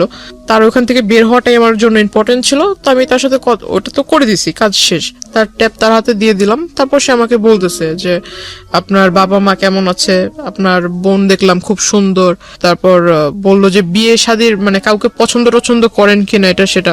তো আমি বললাম আপনি আমার কলেজের যা পরিচয় দিয়েছেন, আপনি আমার দাদু, তো আমাকে এখানে আপনি আপনি বলার দরকার নেই, তো তুমি করে বলেন, দাদু তো আপনি আমাকে নাতনি বলে ডাকেন, আমি আপনাকে দাদু বলে ডাকবো। তো ওইখান থেকে সে খুব মানে বিষয়টাকে খুব ফানি নিয়েছিল, কিন্তু আমার ভিতর তো খুব রাগ হচ্ছে। সে খুব হাসতেছে মানে জোরে জোরে। সে কফি অর্ডার করলো, কফি অর্ডার করার পর সে কফির বিল আসছে 100 টাকা, সে 100 টাকা দিতে পারে না, 20 টাকার জন্য মানে ঝগড়া লেগে গেছে কফি শপের লোকদের সাথে। সে ওখান থেকে মানে আমার ওখান থেকে আমি টাকা দিয়ে দিলাম, চলে আসলাম তাকে নিয়ে। তারপর আমি বাসায় আসবো, রিক্সা নিব, তখন আমাকে মানে সে 100 টাকা হাতে ধরায় দিবে যে এটা আপনি নিয়ে যান হাত খরচ। তাই আমি বললাম যে আপনি 20 টাকা ওখানে দিতে পারলেন না, আপনি আমাকে 100 টাকা দিচ্ছেন হাত খরচ। তো বলতেছে না, এটা কফির দাম আর কয় টাকা। কাজ ছিল যেটা আসলে সে কাজটা যে করেছে তার এখান থেকে করেছে কিনা, আচ্ছা, আমার এটা দেখার প্রয়োজন ছিল। প্লাস যদি আমার মাথায় টেন্ডেন্সি ছিল যদি এটা সে তার ডিভাইস থেকে করে থাকে, সেই ডিভাইস যদি তার সাথে থাকে আমি সেটা ওখান থেকে ডিলিট করে দিব, গেল এই প্রবলেম। সে যদি মানে নেটওয়ার্কিং সাইটে যদি ভালো জ্ঞাত থাকে তাহলে ভালো, আর যদি জ্ঞাত না থাকে তাহলে এটা আমার জন্য প্লাস পয়েন্ট। ওইখান থেকে যদি আমি ডিলিট করে দিই তাহলে সেটা আর সে করতে পারবে না। রাইট। আমরা এখানে দুটো জিনিস যুক্ত করতে চাই গল্পটার শক্ত অবস্থান করার জন্য, কারণ ইতিমধ্যে অনেকের মনেই অনেক ধরনের প্রশ্ন চলে এসছে। এই লোকটার সঙ্গে এই যিনি আজকে আমাদের এখানে আছেন গেস্ট, জান্নাতের মূল যে জায়গাটা থেকে সম্পর্ক, ঠিক সম্পর্ক না, মানে এই ধরনের যে আদান প্রদান হচ্ছে বা এক ধরনের যোগাযোগ তৈরি হয়েছে, সেটার মূল কারণটা হচ্ছে জান্নাতের একটা পলিটিক্যাল ব্যাকগ্রাউন্ড আছে যেটা আমরা এখানে রিভিল করিনি, এবং সে চাইতো পলিটিক্স করতে, যে কারণে তার প্রোফাইল পিকচারে সে যাদের সাথে মুভ করেছে সেই সব মানুষদের ছবি ছিল, এবং যেই ভদ্রলোকটি তাকে নক দিয়েছে তিনিও পলিটিক্সের সঙ্গে জড়িত ছিলেন, এবং তিনি ওই তার এরিনার হওয়ার কারণে ওর প্রোফাইলে নক দিয়েছে। নক দেওয়ার পরে ওদের মধ্যে কোনো এক রকমের কথোপকথন হয়েছে। সামহাও ওই পিপলটা, মানে যে ভদ্রলোককে আমরা এখানে কথা বলছি, তিনি জান্নাতকে ট্র্যাক করা শুরু করেছেন, এবং ট্র্যাক করে যখন কনভিন্স করতে পারছে না তখন তার নামে উল্টাপাল্টা ছড়াচ্ছে অ্যাকর্ডিং টু জান্নাত। এবং জান্নাত এইটাকে মিটিগেট করার জন্য, এটাকে সলভ করবার জন্য এই লোকটার সঙ্গে দেখা করেছে। ওকে, আমি সবসময় বলি যে স্টোরি লাইনটা হচ্ছে এটা, বিলিভ করা না বিলিভ করা এটা আপনার ব্যাপার, কিন্তু যেই জায়গাটা নিয়ে বিতর্ক থাকবে না পুরো গল্পটা বলার পরে, সেই জায়গাটা কি সেটা আমি স্টোরি বলার পরে আপনাদেরকে ক্লিয়ার করব। জি। ওইখান থেকে আমি বাসায় চলে আসি, তার টাকাটা তাকে ফিরিয়ে দিয়ে বাসায় চলে আসি। তারপরের দিন সে আবারও সেম টাইমে, আমার যে ছুটির টাইমটা ছিল, ছুটির টাইমে সে কলেজের ওখানে আসে। তারপর তাকে আমি আসলে বললাম যে আসলে আপনি দাদুর পরিচয় দিয়েছেন, এটা আসলে খারাপ কিছু না। দাদু সেকেন্ডে তো আপনি মিট করেছেন তার সঙ্গে, মানে সে কলেজের ওখানে আসছে। আচ্ছা, পরের দিন, তারপর আপনি দেখা করেছেন? পরের দিন আসছে। আমি কলেজ থেকে যখন বের হইতে আমার সামনাসামনি দেখা হয়ে গেছে। হ্যাঁ, সামনাসামনি হয়েছে। আমার বাসে উঠলাম, বাস ছিল, বাসে উঠলাম। ওঠার পর সে আমাকে ডাক দিয়েছে। প্রথমে আমি আসলে এটা, যেহেতু আমার কাজ যতটুকু ছিল আগের দিন তো আমি করেই দিছি, তারপর তার সাথে কিসের কথা বলা। তো আমি বাসে উঠে গেছি, সেও পিছন পরের বাসে উঠছে। ওই বাসে আর জায়গা ছিল না, পরের বাসে উঠছে। কিন্তু আপনার যে সে এত বড় একটা ক্ষতি করলো বা এরকম একটা কাজ করলো, আপনি তাকে কিছুই বললেন না? না, আমার আসলে আমার থটটা ছিল যে আমি বাড়িতে কোনোভাবে না জানুক, কারণ বাড়িতে যদি একবার জানাজানি হয়, প্রিন্সিপাল আমার কলেজের টিচারের মাধ্যমে আমার ফ্যামিলির লোক জানবে, যে আমাকে ভর্তি করতে সহায়তা করছে তার কানে যদি বিষয়টা চলে যায় তাহলে আমার লেখাপড়া ওখানেই বন্ধ হয়ে যাবে। তো আপনি তাকে এটা বললেন না যে আপনি নেক্সট টাইম এই কাজটা করবেন না বা এরকম? বিষয়টা যদি আমার বাড়িতে জানে তাহলে তার আমার কলেজেই বন্ধ না, কিন্তু যেই লোকটা আপনার এই কাজটা করলো তাকে কি কিছু বলেছিলেন যে আপনি এই কাজটা কেন? তাকে যে এখন বলবো। আচ্ছা, ওকে। তারপর আমি বাসে উঠলাম, সে ওই বাসে জায়গা পায়নি, পরের বাসে উঠেছে। তো এখানে নামলাম, সেও মানে একদম তাড়াহুড়া করে নেমে আমার মানে সামনে আসছে, বলতেছে যে একটু কথা বলে যান। আমি বললাম দেখেন, আপনি আমার দাদু হিসেবে পরিচয় দিয়েছেন, ভালো কথা। আপনি যে কাজটা করেছেন, মানে সে মনে করছেন বিষয়টা আসলে এখনো জানি না, সে যে কাজটা করেছেন বিষয়টা জানিই না, এটা ভেবেছে। তো আমি তাকে বললাম যে কাজটা করেছেন, কাজটা করা ঠিক হয়নি। যদি আপনার সন্তানের জায়গায় আমি নিজেকে রেখে বলি, তাহলে আপনি নিজের সন্তানের মতো কারোর সাথে এরকম কিছু করতে পারতেন, বা আপনার সন্তানের সাথে যদি এরকম কেউ করতো, আপনি কোন দৃষ্টিতে দেখতেন, আপনি কি করতেন? আপনি যখন এই কাজটা করেছেন আপনার মাথার ভিতরে কি বিবেকের লোপ পেয়েছিল? সে বলতেছে আমি এমন কি কাজ করেছি, আমি তো এমন কিছু করিনি। তখন আমি আমার ফোন থেকে ওই আইডিটা বের করে তাকে দিলাম, এটা কি করেছেন, সে বলতেছে আমি করিনি। তখন তো আইডি ডিঅ্যাক্টিভ, আপনি কিভাবে বের করলেন? না তার আইডির যে স্ক্রিনশট, ও আচ্ছা, স্ক্রিনশটটা দেখালেন। স্ক্রিনশট ছিল সেটা আমি দিলাম, কারণ আমার ওইখানে তো আমি আমারটার সাথে আমি তো আর এই বিষয়ে আগে জানতাম না, এটা তো আমি জেনেছি আমার ওই যে সেকেন্ড ইয়ার স্টুডেন্টের কাছ থেকে। তো আমি এটা দেখালাম, দেখানোর পর বলতেছে না আমি এটা করিনি, এটা হয়তো অন্য কেউ করছে। তো আমি বললাম আপনার আর আমার সম্পর্ক কি, এটা আমি নিজেই জানি না। আপনার আর আমার এমন কোন রিলেশনশিপ বা আপনার সাথে আমার কবে পরিচয় হয়েছে? ফাইন, এখন আমি পরিষ্কার হচ্ছি।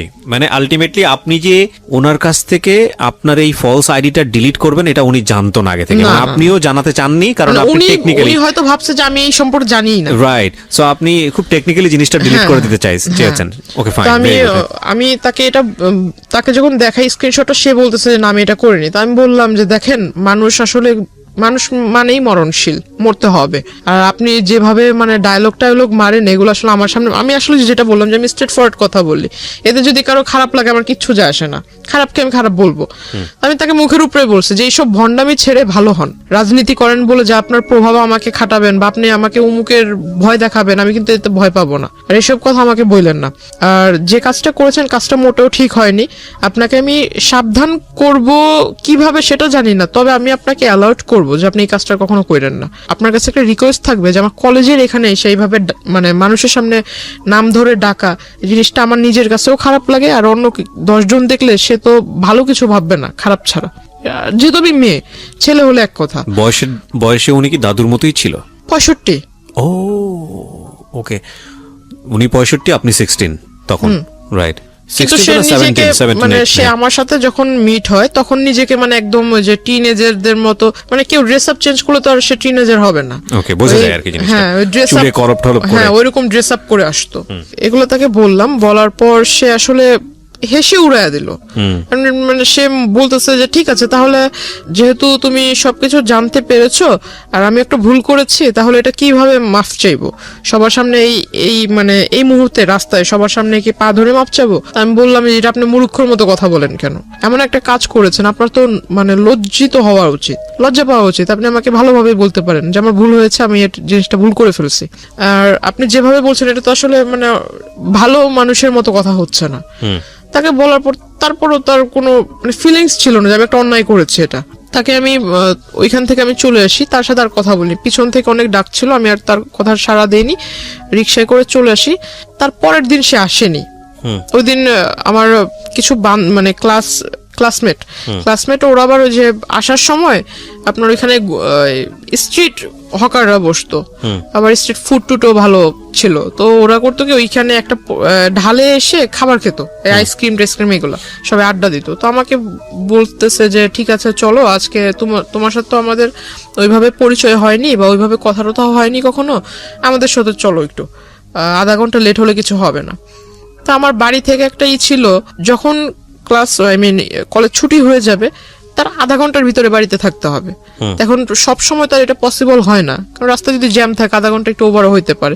একটু ওভার হইলে আমার বাসা থেকে আবার একটু রাগারাগি করতো, অন্য কিছু ভাবতো।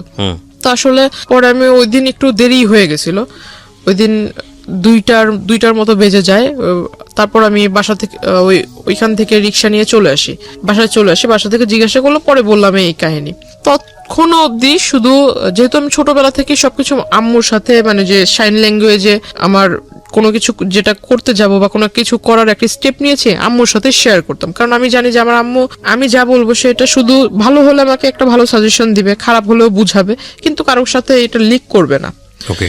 তো বাবার সাথে আমার সম্পর্ক ভালো, কিন্তু বাবার সাথে শেয়ার করার সাহস ছিল না, মার সাথেই করতাম। তো মাকে আমি অলরেডি বলে দিচ্ছি বিষয়টা, ছবি টবিও দেখালাম যে মা এই লোকে এই ঘটনাগুলো করছে।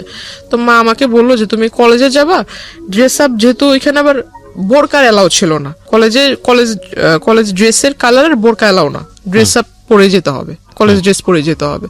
তো বাসায় আম্মু আমাকে বললো কি যে তুমি ওই ব্যাগে করে যে নেকআপ বলে, নেকআপ ব্যাগে করে নিয়ে যাবা, রাস্তা পর্যন্ত যাবা, কলেজের গেটে ঢুকে নেকআপ খুলে ফেলবা, আবার কলেজ থেকে বের হয়ে নেকআপ পরে চলে আসবা, যাতে কেউ ফেস না দেখে। তো ওটা করলাম। এখন মানুষ, আমার মাথায় এটা ছিল না যে মানুষের চোখ দেখলেও মানুষকে চেনা যায়, যে আসলে চোখ দেখলে বোঝা যায় যে আমি ওই মানুষটাই এটা। তো সে কিভাবে আমার মানে ফলো করে ফেলছে ওই অবস্থাতেই। আমার নেকআপ টেকআপ বাঁধা ছিল, বাসে উঠছি, বাসে উঠে সনি হলের ওখানে নেমেছি, রিক্সায় দিয়ে 1 নম্বরে মাজার রোডের ঢালে চলে আসছি। সে দৌড়াইতে আসছে পিছন থেকে। এখানে একটা জিনিস খেয়াল রাখবেন প্রিয় শ্রোতা, ওনার না আছে কোনো আপন বড় ভাই, না আছে বাবার দিক থেকে কোনো হেল্প, মা আছেন তিনি আসলে বাক প্রতিবন্ধী, নানা এবং নানু বয়স হয়ে গেছে তাদের। সুতরাং এরকম একটা মেয়ে এরকম একটা বখাটে লোকের দ্বারা প্রতিনিয়ত হ্যারাসমেন্টের শিকার হচ্ছে, অ্যাকর্ডিং টু হার ওয়ার্ডস যদি আমরা তাকে বিলিভ করি, তাকে তো একটা শেল্টার দিতে হবে, তাকে তো একটা সাপোর্ট দিতে হবে। অন্যান্য ভাই বোনদের ক্ষেত্রে হলে হয়তো এরকম হতো যে ভাইটা সাথে যাচ্ছে বা মাটা সাথে যাচ্ছে, তাকে গার্ড দিয়ে নিয়ে আসছে, ওর ক্ষেত্রে সেটা সম্ভব ছিল না। সো এগুলো একটু খেয়াল রাখবেন। জি বলেন তারপর। তো ওখান থেকে মানে চলে আসছি, সে পিছন থেকে দৌড়ায় আসছে, দৌড়ায় এসে মানে যে রিক্সার যে হুড যেটাকে বলে, এটা পিছন থেকে এরকম টান দিয়ে ধরছে। তো রিক্সাওয়ালা পিছনে যখন তাকাইছে, ওই লোক হঠাৎ করে সামনে এসে বলতেছে যে তোমার সাথে আমার কিছু কথা ছিল। তাই আমি বললাম এটা কোন ধরনের সভ্যতা, আপনি মাঝ রাস্তার ভিতরে এরকম করে আসছেন, আর একটু পরে একটু আগায় গেলে আমার নদী পার হতে হবে। তো ওখানে আমার মানে দেখা গেছে আমাদের ওই পার থেকে অনেক লোক আসা যাওয়া করে, কোন একটা লোক যদি মানে দুর্ভাগ্যবশত দেখে ফেলে এরকম, আপনাকে আমি চিনি না, আপনি আমাকে ওইভাবে চিনেন না, এটা কিন্তু অন্য কেউ বুঝবে না, নিশ্চয়ই খারাপ একটা ধারণা করবে, আপনি এই কাজটা করছেন, এটা আসলে ভালো না। তাকে বুঝালাম। তো বলতেছে যে তুমি যদি এখন এখানে কথা না বলো তাহলে আমি কোনো কিছু একটা করে ফেলবো। তো আমি বললাম আপনি কি করবেন না করবেন এটা আপনার বিষয়, এটা আমার কাছে তো বলে লাভ নেই। তো বলতেছে না আমি কোনো কিছু একটা করে ফেলবো। তো আমি আসলে তার কথা মানে সে আমার এজে বড়, যদিও বড় ছিল, আমি তার আসলে এই জায়গায় মানে এরকম ধাক্কা দিই। আমি রিক্সাওয়ালাকে বলি যে তুমি যত তাড়াতাড়ি পারো যে ট্রেনে চলে যাও, এই জায়গাটা তুমি পার করো যত তাড়াতাড়ি। তো ওইখান থেকে ওই দিন সে আমাকে পিছন থেকে আর কি বলছিল, খুব চিৎকার করে বলতেছিল যে তোকে আমি দেখে নিব, তোর এই কিসের এত তোর গৌরব, কিসের এত বাহাদুরি, এগুলো আমি দেখে নিব। প্রিয় শ্রোতা, এখানে একটা বিষয় আপনাদেরকে পরিষ্কার করতে চাই, বা জান্নাতের আজকের এই জীবনের জন্য জান্নাতের ভাষ্য অনুযায়ী যে ব্যক্তিটি দায়ী, আমরা তার নাম পরিচয় এখানে উপস্থাপন করছি না, যেহেতু এটা ইনভেস্টিগেটেড শো না। কিন্তু অনুষ্ঠানের শেষে গিয়ে তাকে ফোনে কানেক্ট করব, তার নাম পরিচয় গোপন রেখেই আমরা তাকে ফোনে কানেক্ট করব এবং তার বক্তব্য আমরা আজকে আপনাদেরকে শোনাবো। জান্নাতের জীবনের জন্য এই জায়গাটায় দায়ী, তার সঙ্গে আমরা কথা বলবো একেবারে অনুষ্ঠানের শেষে। সুতরাং সঙ্গে থাকবেন আশা করছি। সে আসলে কি করবে এমন, আর সে যদি ওই রকম রাজনৈতিক নেতাই হয়, বড় কোনো রাজনৈতিক নেতা হয়, তো প্রত্যেকটা বড় রাজনীতিবিদ মনে করে যে আমি একটা কিছু করতে যাব, এটা যাতে পাবলিশ না হয়, তার রাজনৈতিক ক্যারিয়ার আছে। তো এই লোক যদি অত বড় নেতাই হয় তাহলে সেই রাস্তার ভিতরে এগুলো করবে কেন? দ্য পয়েন্ট ইজ দ্যাট আপনারও তো রাজনীতির ব্যাকগ্রাউন্ড ছিল, এবং আপনার সম্পর্কে আমি যতটুকু জানি তাতে আপনার যে আত্মীয় স্বজন তারাও মোটামুটি হাই অফিসিয়ালস। তো আপনি কেন তখন একটা স্টেপ নিচ্ছিলেন না? যেহেতু আপনি যে রাজনীতি করতে চান, যে দলের রাজনীতি করতে চান, সেই দলেরই রাজনৈতিক পরিচয় উনি দিচ্ছে, তো আপনি তখন কেন একটা স্টেপ নিচ্ছিলেন না? কারণ এটা তো এক্সিট লেভেলে চলে যাচ্ছে। জিনিসটা আসলে হাইড করে রাখতে চাচ্ছিলাম না, সামহাউ এটা হলে আপনার লেখাপড়া বন্ধ হয়ে যাবে। কারণ আমার 2 মাস পর পরীক্ষা, ফার্স্ট সেমিস্টার, রাইট। আমি আসলে কোনো মতো মানে ওনার কাছ থেকে পিছু ছাড়াতে চাচ্ছিলাম। ততদিনে এই ভদ্রলোকটা কি আপনার উইকনেস গুলো বুঝে গেছে যে আপনি এটা হাইড করতে? আগে থেকেই নোট করেছে। ইভেন আমি ওই দিন যেটা জানতে পারলাম, আমি যখন তার এখানে ধাক্কা দেই, তার শোল্ডারে যখন ধাক্কা দেই, সে আমাকে যে পিছন থেকে যে বলেছিলাম, তো এই জিনিসটা ইগনোর করেছি। কিন্তু সেই দিন বিকেল বেলা সে করেছিল কি, আমাদের যে নদীর ঘাট যেটা, ওইখানে মানে নৌকাওয়ালা গুলা হলো একদম পার্মানেন্ট নৌকাওয়ালা, এরা চেঞ্জ হবে না, সবসময় এরাই ওখানে নৌকার পারাপার করে। তো ওই পর্যন্ত গিয়ে প্রত্যেকটা নৌকাওয়ালার কাছ থেকে মানে জিজ্ঞাসা করেছে। তো ওদের কাছ থেকে আমার ইনফরমেশন নেয়, আমার বাড়ি কোথায়, আমার বাড়িতে কে কে আছে, আমার বাবার বাড়ি কোথায়, মার বাড়ি কোথায়, হাবি জাবি সমস্ত কথা সে কালেক্ট করে। প্লাস আমার ছোটবেলা থেকে মানে আমি ছোটবেলায় কি করতাম না করতাম সমস্ত কথা সে এগুলা কালেক্ট করে। অনেকদিন মানে প্রায় 1 মাসের মতো আর তার মানে ওইখানে আমি কি বলো এটাকে, মানে সে আর ওইখানে আসেনি। তার মানে আমার কাছে খুব ভালোই মনে হচ্ছিল যে মানে এতদিন পর আমি একটা খুব মানে এখন ভালোভাবে যাতায়াত করতে পারবো, কোনো প্রবলেম নেই। তখন আমি মেকআপটা ইউজ করা বাদ দিয়ে দিলাম, যেহেতু আসছে না, হয়তো সে আসবেই না, ওইরকম একটা ধারণা ছিল। তো আমি খুব তখন থেকে আসলে যে 2-1টা মেয়ের সাথে আর কি মিশতে শুরু করলাম, ক্লাসমেট। আমি মানে তাদের সাথেই মিশতাম যারা দেখতাম যে একটু মানে ফ্যামিলি দিক থেকে একটু মানে একটু লো টাইপের, বা আমাকে নিয়ে কেউ তুচ্ছ তাচ্ছিল্য না, হ্যাঁ মানে আমাকে যে বুঝবে আর কি। আমি তার সাথে 2টা কথা বললে সে ওটা লিক করবে না, সে মানে আমাকে 2টা সাজেশন দিবে বা আমার সাথে একটু ভালোভাবে ব্যবহার করবে। হঠাৎ করে জানতে পারি যে আমার সাথে যারা কথা বলে এই তাদের সাথে মানে মানে কি বলো ওটাকে, মানে ওদেরকে ওই লোক শিখায় দেয় যে এই প্রশ্ন করবা ওকে, আর ওরা এসে আমাকে সেই প্রশ্নগুলা করে, আমার কাছ থেকে যে উত্তরগুলা ওরা জানতে পারে সেই উত্তরটা আবার ওই লোকের কাছে লিক করে দেয়। আসলে এটা আমার জন্য ব্যাড লাগছিল কিনা জানি না, ভালোভাবে পরীক্ষা কেটে গেল। তো আমার মানে সবচেয়ে খারাপ লেগেছিল যে পরীক্ষার রেজাল্ট গুলো খুব খারাপ হয়েছিল, মানে পাস মার্ক যতটা ছিল পাস মার্ক উঠেছে, বাট নাম্বারটা ওইরকম মানে মন মতো হয়নি। ওকে, তো তখন আসলে বাড়ির মা খুব বলল যে কেন এরকম হয়েছে। আমার নানা নানু তো এরকম শিক্ষিত না, তবে মানে তারা ওই মানে পাশ করেছে, ভালো নাম্বারে পাশ করেছে এটা শুনলেই মানে এনাফ। ওকে, কত নাম্বারে পাশ করেছে এটা তাদের দেখার বিষয় না। তো জিজ্ঞাসা করলো যে রেজাল্ট কি, তাই আমি বললাম যে পাশ তো করেছি। তারপর আর কিছু জিজ্ঞেস করে না। তো মা আমাকে বললো, বাবা বললো যে নাম্বার এত কম কেন। এখন পুরোপুরি বলতে পারছি না যে এই ঘটনার ভিতরে আসলে লেখাপড়ার ভিতরে মনটা ওইভাবে যায়নি।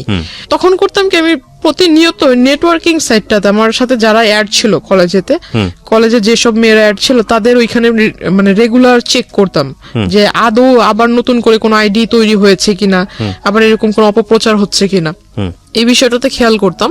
তখন দেখলাম যে না, এরকম হচ্ছে না। তখন আস্তে আস্তে পড়ালেখার ভিতরে একটু মন দিচ্ছি। পরীক্ষার রেজাল্ট হলো তার 2 মাস পর হঠাৎ আমার বাস স্টপে ওই কলেজ টাইমে যে টাইমটাতে আমি সেই টাইমটাতে সে ওখানে আসে। আসার পর আমাকে মানে ডিরেক্টলি অফার করে যে আমি আসলে তোমাকে বলতে পারিনি, এতদিন তোমার সামনে আসেনি ঠিক, কিন্তু দূর থেকে তোমাকে দেখেছি। হঠাৎ আমাকে বলে ফেললো তোমার বাড়ি অমুক জায়গায়, তুমি এভাবে এভাবে বাড়িতে যাও, ওই নদী ক্রস করতে হয়, নৌকা পারাপার করতে হয়, অমুক বাড়ির পরে তোমার বাড়ি। টোটাল একটা কাগজের ভিতরে মানে যে জায়গা জমি নিয়ে যারা করে তারা যে ম্যাপ আঁকায় না, রাস্তার ম্যাপ তৈরি করে, এরকম সে আমাকে একদম কলম দিয়ে রাস্তা আঁকায় এটাকে একদম দেখা দিচ্ছে যে এই নদী পার হওয়ার পর অমুক রাস্তা থেকে এই রাস্তা থেকে সেই রাস্তা, মানে দুনিয়ার যত খোঁজ নেওয়া দরকার ছিল সব নিয়ে সমস্ত একটা পেজের ভিতর সে আমাকে লিখে দিল। আমি দেখে আসলে অবাক হয়ে গেলাম। বলতেছে যে এনি টাইম আমি তোমার বাসায় যেয়ে মানে প্রপোজাল দিব। আমাকে এইভাবে বলতেছে 400-500 লোক নিয়ে যাব, এখন এদেরকে বসার মতো জায়গা তো দেওয়ার মতো আছে কিনা, বা এদের খাবার টাবার মানে দেওয়ার মতো অ্যাবিলিটি আছে কিনা, নাকি আমি নিয়ে যাব খাবার, এভাবে বলছে। আমি বললাম যে আপনি আসলে মানে ওই যে আমাদের ওখানে বলে যে যার বিয়ে তার খবর নাই পাড়াপড়শি ঘুম নাই, এই কথাটা তাকে আমি বললাম। তো আমি বললাম যে আপনার কাছে সবকিছু কি মজা মনে হয় নাকি, বাস্তবতা বলতে কি কিছুই নেই? তো এই কথাগুলো বলার প্রেক্ষিতে সে আসলে আমাকে জাস্ট বললো যে তোমাকে বলেছিলাম না যে তোমার এত কিসের গৌরব বা তুমি এত কিসের অহংকার করো, কিসের পাওয়ারে আমার সাথে আমাকে অ্যাভয়েড করতেছো, এটা আমি দেখায় দিব। আর আমি কি, তুমি যে আমাকে বললা যে আমি ভণ্ডামি করছি, এটাও আমি দেখায় দিব। তো সে আসলে ওইখানে হঠাৎ একদিন মানে পাঞ্জাবি টাঞ্জাবি পরে কোটি টুটি পরে আমার বাড়িতে হাজির, দুপুর আনুমানিক 3টা বিকেলই বলা চলে, আপনার বাসাতে, হ্যাঁ 3টার দিকে। শুধু বাড়িতে যখন ঢুকবে, আমার যেহেতু রাস্তার পাশে ঘর, চিকন রাস্তা ছিল, রাস্তার পাশে ঘর, বাহির থেকে বলছে যে আমি আসছি, এভাবে বলতেছে যে আমি আসছি। এখন আমার নানা তাকে জিজ্ঞাসা করতেছে ভাই আপনি কে, আপনি মানে কোথা থেকে আসলেন, আপনি কার ঘরে ঢুকবেন বা কাকে চাচ্ছেন, এরকম কিছু একটা। যেমন নানা একটু সোজা টাইপের মানুষ, সে জিজ্ঞাসা করতেছে কার ঘরে যাবেন, কাকে চাচ্ছেন, খুঁজতেছেন কাকে। সে আমার ছবি আমার নানাকে দেখাইছে। দ্য পয়েন্ট ইজ দ্যাট যে এতদিন ধরে আপনি গোপন করলেন যাতে করে ফ্যামিলিতে লোকটা না আসে, আপনার লেখাপড়া যাতে বন্ধ না হয়, যেমন ফ্যামিলিতে ঢুকবে, এবং শেষ পর্যন্ত কিন্তু সেটাই হচ্ছে। এগুলো একটু খেয়াল রাখবেন। আমি কেন বলছি যে জায়গাটিতে আমরা আসলে ফোকাস করতে চাই সেটা নিয়ে কোনো বিতর্ক থাকবে না। উনি যেগুলো বলছেন সেগুলো কতটুকু সত্য কতটুকু মিথ্যা সেটা নিয়ে বিতর্ক থাকতে পারে, cause this show is not investigative show. কিন্তু যেইটা পরিণতি সেটা নিয়ে তো কোনো বিতর্ক নাই। পরিণতিটা কেন হলো সেটাও বলবো আপনাদেরকে শেষের দিকে গিয়ে। যারা শুনছে তারা হয়তো বলবে যে এই ঘটনাটা মানে যেহেতু এখানে ওই দ্বিতীয় পক্ষ নেই, সো সেই হয়তো মানে নিজের ভালোটা বলতেছে, কিন্তু যে দ্বিতীয় পক্ষ তারও তো এখানে ভালো থাকতে পারে, নিজের মানে খারাপটা গোপন রাখতেছে। আসলে এরকম কিছুই না। যারা শুনতেছেন আমি তাদের উদ্দেশ্যে বলবো যে আমি আসলে আমার লাইফে যেটা আমি ফেস করেছি এমনটা যাতে অন্য কারোর সাথে না ঘটে, এটা একটা মানে অ্যালার্ট করা হচ্ছে। সেটা তো আমাদের অনুষ্ঠানের উদ্দেশ্য। এবং আমরা সবসময় যেটা বলি যে দুই পক্ষ থাকলে এখানে বিষয়টা অন্যরকম হতো, এবং যাকে নিয়ে বলা হচ্ছে তার পরিচয় আমরা এখানে রিভিল করিনি, এটা আমাদের অনুষ্ঠানের জায়গা থেকে করিনি। কিন্তু এটা উনি ব্যক্তিগতভাবে করবেন কি করবেন না বা অন্য কোথাও হয়েছে কিনা সেটা নিয়ে আমাদের কোনো দায় নেই। কিন্তু আমাদের উদ্দেশ্যটা আসলে ওনার জীবন কি হয়েছে, কেন হয়েছে, সেই প্রেক্ষাপটটাকে আপনাদের সামনে তুলে ধরা, কাউকে হেয় করা, কাউকে নিয়ে আলোচনা সমালোচনা করা আমাদের উদ্দেশ্য না। এবং দিন শেষে আপনার জীবনটা যাতে এরকম না হয় সেজন্য আপনি কি স্টেপটা নেবেন সেই লার্নিংটা দেওয়া। ওকে, সো আমরা এইভাবে আগাতে চাই। জি, তারপর কি হলো? বাসায় আসলো। হ্যাঁ, সে বাসায় আসলো। তো বাসায় এসে ঢুকে মানে আমার মাকে মানে প্রথমেই আমার মার পায়ে ধরে মানে আমার সালাম তো মনে করে হয় ফেলছে। আপনার মায়ের বয়স ওনার বয়সের চেয়ে কম আমার হবে। আমার ওনার মেয়ের বয়সের মেবি আমার মা। তো যাই হোক, আমার মার পায়ে ধরে সালাম করে ফেলছে। তো আমার মা মানে এমনিতে একটু রাগী, কারণ পুরুষ মানুষের সামনে সে আসে না। তো আমার মা খুব রেগে গেছে, মানে যে আপনার আমাদের ওখানে বলে শলা, আসলে এটা বলা ঠিক হবে কিনা জানি না, তবু যেটা ঘটেছে আমি বলি। তো আমার মা আসলে শলা নিয়ে আসছে হাতে করে, মানে খুব রেগে গেছে যে আমার পায়ে টাচ করলো কেন এই লোক। তার মানে জানতো যেহেতু আগে থেকে, সুতরাং আপনার মা না, আমার মাকে তো আমি ছবি টবি আগেই দেখাইছি, আর সেই লোক চলে আসছে। আর আমি ততক্ষণ অব্দি মানে নানার কাছ থেকে শুনছি অন্য ঘরে, মানে মাত্র গোসল করে এসে ঘরে ঢুকছে, আর ওই টাইমে বাইরে থেকে কিন্তু সাউন্ড পেয়েছে, সে বলতেছে আমি আসছি। এইটা শুনে মানে একটু মনের ভিতরে যেন ধুক ধুক করতেছে আমার। আমি বলতেছি যে এই লোক যদি এখন বাড়িতে মানে আগে পরে সবকিছু বলে, আমি তো আসলে লেখাপড়াটা বুঝি আজকেই আমার শেষ, আর যাইতে পারবো না। আমার মাথা একদম বই টই সব একদম পুড়ে ফেলবে। তো আমি অন্য ঘরে বসে শুধু চুপচাপ মানে ভাবতেছি যে আসলে কি বলবো। বাড়ির লোক যখন, বাড়ির লোকের কাছে যখন এই লোকটা তার মতো করে বলবে, বাড়ির লোক আমাকে যখন জিজ্ঞাসা করবে, আমি তখন কি করব। তখন ওই লোকের সামনে আমার মা শলা নিয়ে আসে, মানে তাকে দেখাইতেছে শলা দিয়ে বাড়ি মারবে, মানে ঝাঁটা। হ্যাঁ, ওই শলা দিয়ে বাড়ি মারবে। তো ওই লোক বলতেছে যে মানে সে তো আর ইশারা বোঝে না, ইশারার কথা তো আর বোঝে না ওই লোক। আপনার মা সম্পর্কে তো জানতো যে উনি? না না, এগুলো জানতো ও একেবারে জানতো না। আচ্ছা। তো ওই মানে সে তো ইশারা ভাষা বোঝে না, সে বলতেছে মানে হাত দিয়ে দেখাইতেছে যে আমি ওইরকম কেউ না, আমি আপনাদেরই পরিচিত, আপনাদেরই ওই কি বলে ওই আত্মীয় হব, এরকম কিছু একটা বলতেছে। তো আমার মা আসলে তো মানে মা তো রেগে আছে, হাতে নিয়ে মা বারবার বলতেছে তুই ঘর থেকে বেরো, ওকে, এরকমটা বলছে। তো আমি ওই ঘর থেকে আসলাম, আসার পর তাকে ডিরেক্ট সবার সামনে জিজ্ঞাসা করলাম যে আপনি এখানে কি করে, মানে অ্যাড্রেস পেলেন কোথায়? বলতেছে যে বললাম না, আমার কাছে কোনো কিছু অসম্ভব না, আমি তো সবকিছু জানি, তোমার সম্পর্কে সমস্ত কিছু জানি। মানে আমি আসলে খুব হতভম্ব। আমার নানা একবার আমার দিকে তাকায়, আমার নানু একবার আমার দিকে তাকায়, আমি একবার তাদের দিকে তাকাই, মানে তারা আমাকে গিলটি ভাবতেছে। রাইট। আমি এখন মানে ভাবতেছি যে আসলে আমি যদি তাদের বাড়ির লোকেরা বলি, এরা কি আদৌ আমার কথা বিলিভ করবে? কোন দিক থেকে বিষয়টা নিয়েছে জানি না। তো নানা বাইরে এসে বলতেছে যে আমাদের বাড়িতে আজ পর্যন্ত যেই আসুক না কেন, সে যদি ফকিরও হয়, সে এসে তো খালি হাতে মানে খালি মুখে যায়নি। এখন এই লোকটা যখন ভাতের কথা বলে ফেলছে, আর দুপুরের টাইম, আমরা এখন কেউ খাই নেই, তো ঘরে আমার মাকে জিজ্ঞেস করতেছে ভাত আছে কিনা। তো আমার মা আসলে বিষয়টা কি ভাবছে জানি না, ফ্রিজ থেকে পচা ভাত দিছে। আর তখন ফ্রিজ যে খুলছে, ফ্রিজের ভিতরে যে মাংস টাংস আছে, এটার সেন্ট আবার উনি পাইছে, যেহেতু খাটে বসা ছিল, উনি সেন্ট পাইছে যে ফ্রিজের ভিতরে মাংস আছে, কিন্তু অথচ আমাকে পচা ভাত দিছে। তখন উনি বলতেছে যে আমাকে ওই কাঁচামরিচ দেন অনেকগুলা, আর পেঁয়াজ দেন। তো আমার মা ওই পেঁয়াজ টেয়াজ ছুঁড়ে টুলে নেই, ওইভাবে আইনা একদম তার খাটের ভিতরে ফেইকা মারছে। তো সে আসলে দেখলাম মানুষ নির্লজ্জ হলে কতটুকু নির্লজ্জ হতে পারে, মানে বলা নাই কওয়া নাই, সে হুট করে একজনের বাসায় আসলো, সে নিজে থেকে ভাত চাইলো, ভাত মানে তাকে যে মানুষ এতটা মানে তাকে দেখে এতটা খারাপ বিহেভ করতেছে, তারপর সে উঠে যাচ্ছে না, সে ওখানে বসে আছে, সে ওই ভাতগুলো খেয়েছে। খাওয়ার পর আমার নানাকে বলতেছে ভাই একটা কাগজ থাকলে কাগজ আমাকে দেন। তো পরে আমার নানা কাগজ এনে দিল, কাগজ এনে দেওয়ার পর সে লিখে দিল। আমার মাকে বলতেছে যে আপনার মেয়ে খুব ভালো, আপনার মেয়ে খুব মানে আপনার মেয়ের ভাগ্য খুব বড় হবে, আপনার মেয়ের ভবিষ্যৎটা খুব উজ্জ্বল হবে, আর যদি আপনি আপনাদের অনুমতি হয় তাহলে ও আমাদের দলে আসবে, দলে আসার পর দলের কাজ করবে, দলীয় কাজ করবে, তার ফলে আপনারা সবাই খুব ভালোভাবে থাকবেন, এরকম কিছু একটা বলতেছে। তো আমার মাকে যখন লিখে ওটা দিছে, আমার মা একদম কাগজ মানে যেটাকে কি বলে মানে হ্যাঁ, ওর দুমড়ে মুছে ওর মুখের ভিতর মারছে। তারপর আমি ওনাকে মানে বাধ্য হই ওনার কলার ধরে বের করতে। তারপরও সে মানে তখন তার যে আমি একটা পুরুষ মানুষ, আসলে যে কোনো পুরুষ মানুষের কলার ধরলে সে রাখবে, রাইট? কিন্তু আসলে তার তখন মুখের ভিতর হাসি ছিল, রাগ ছিল না।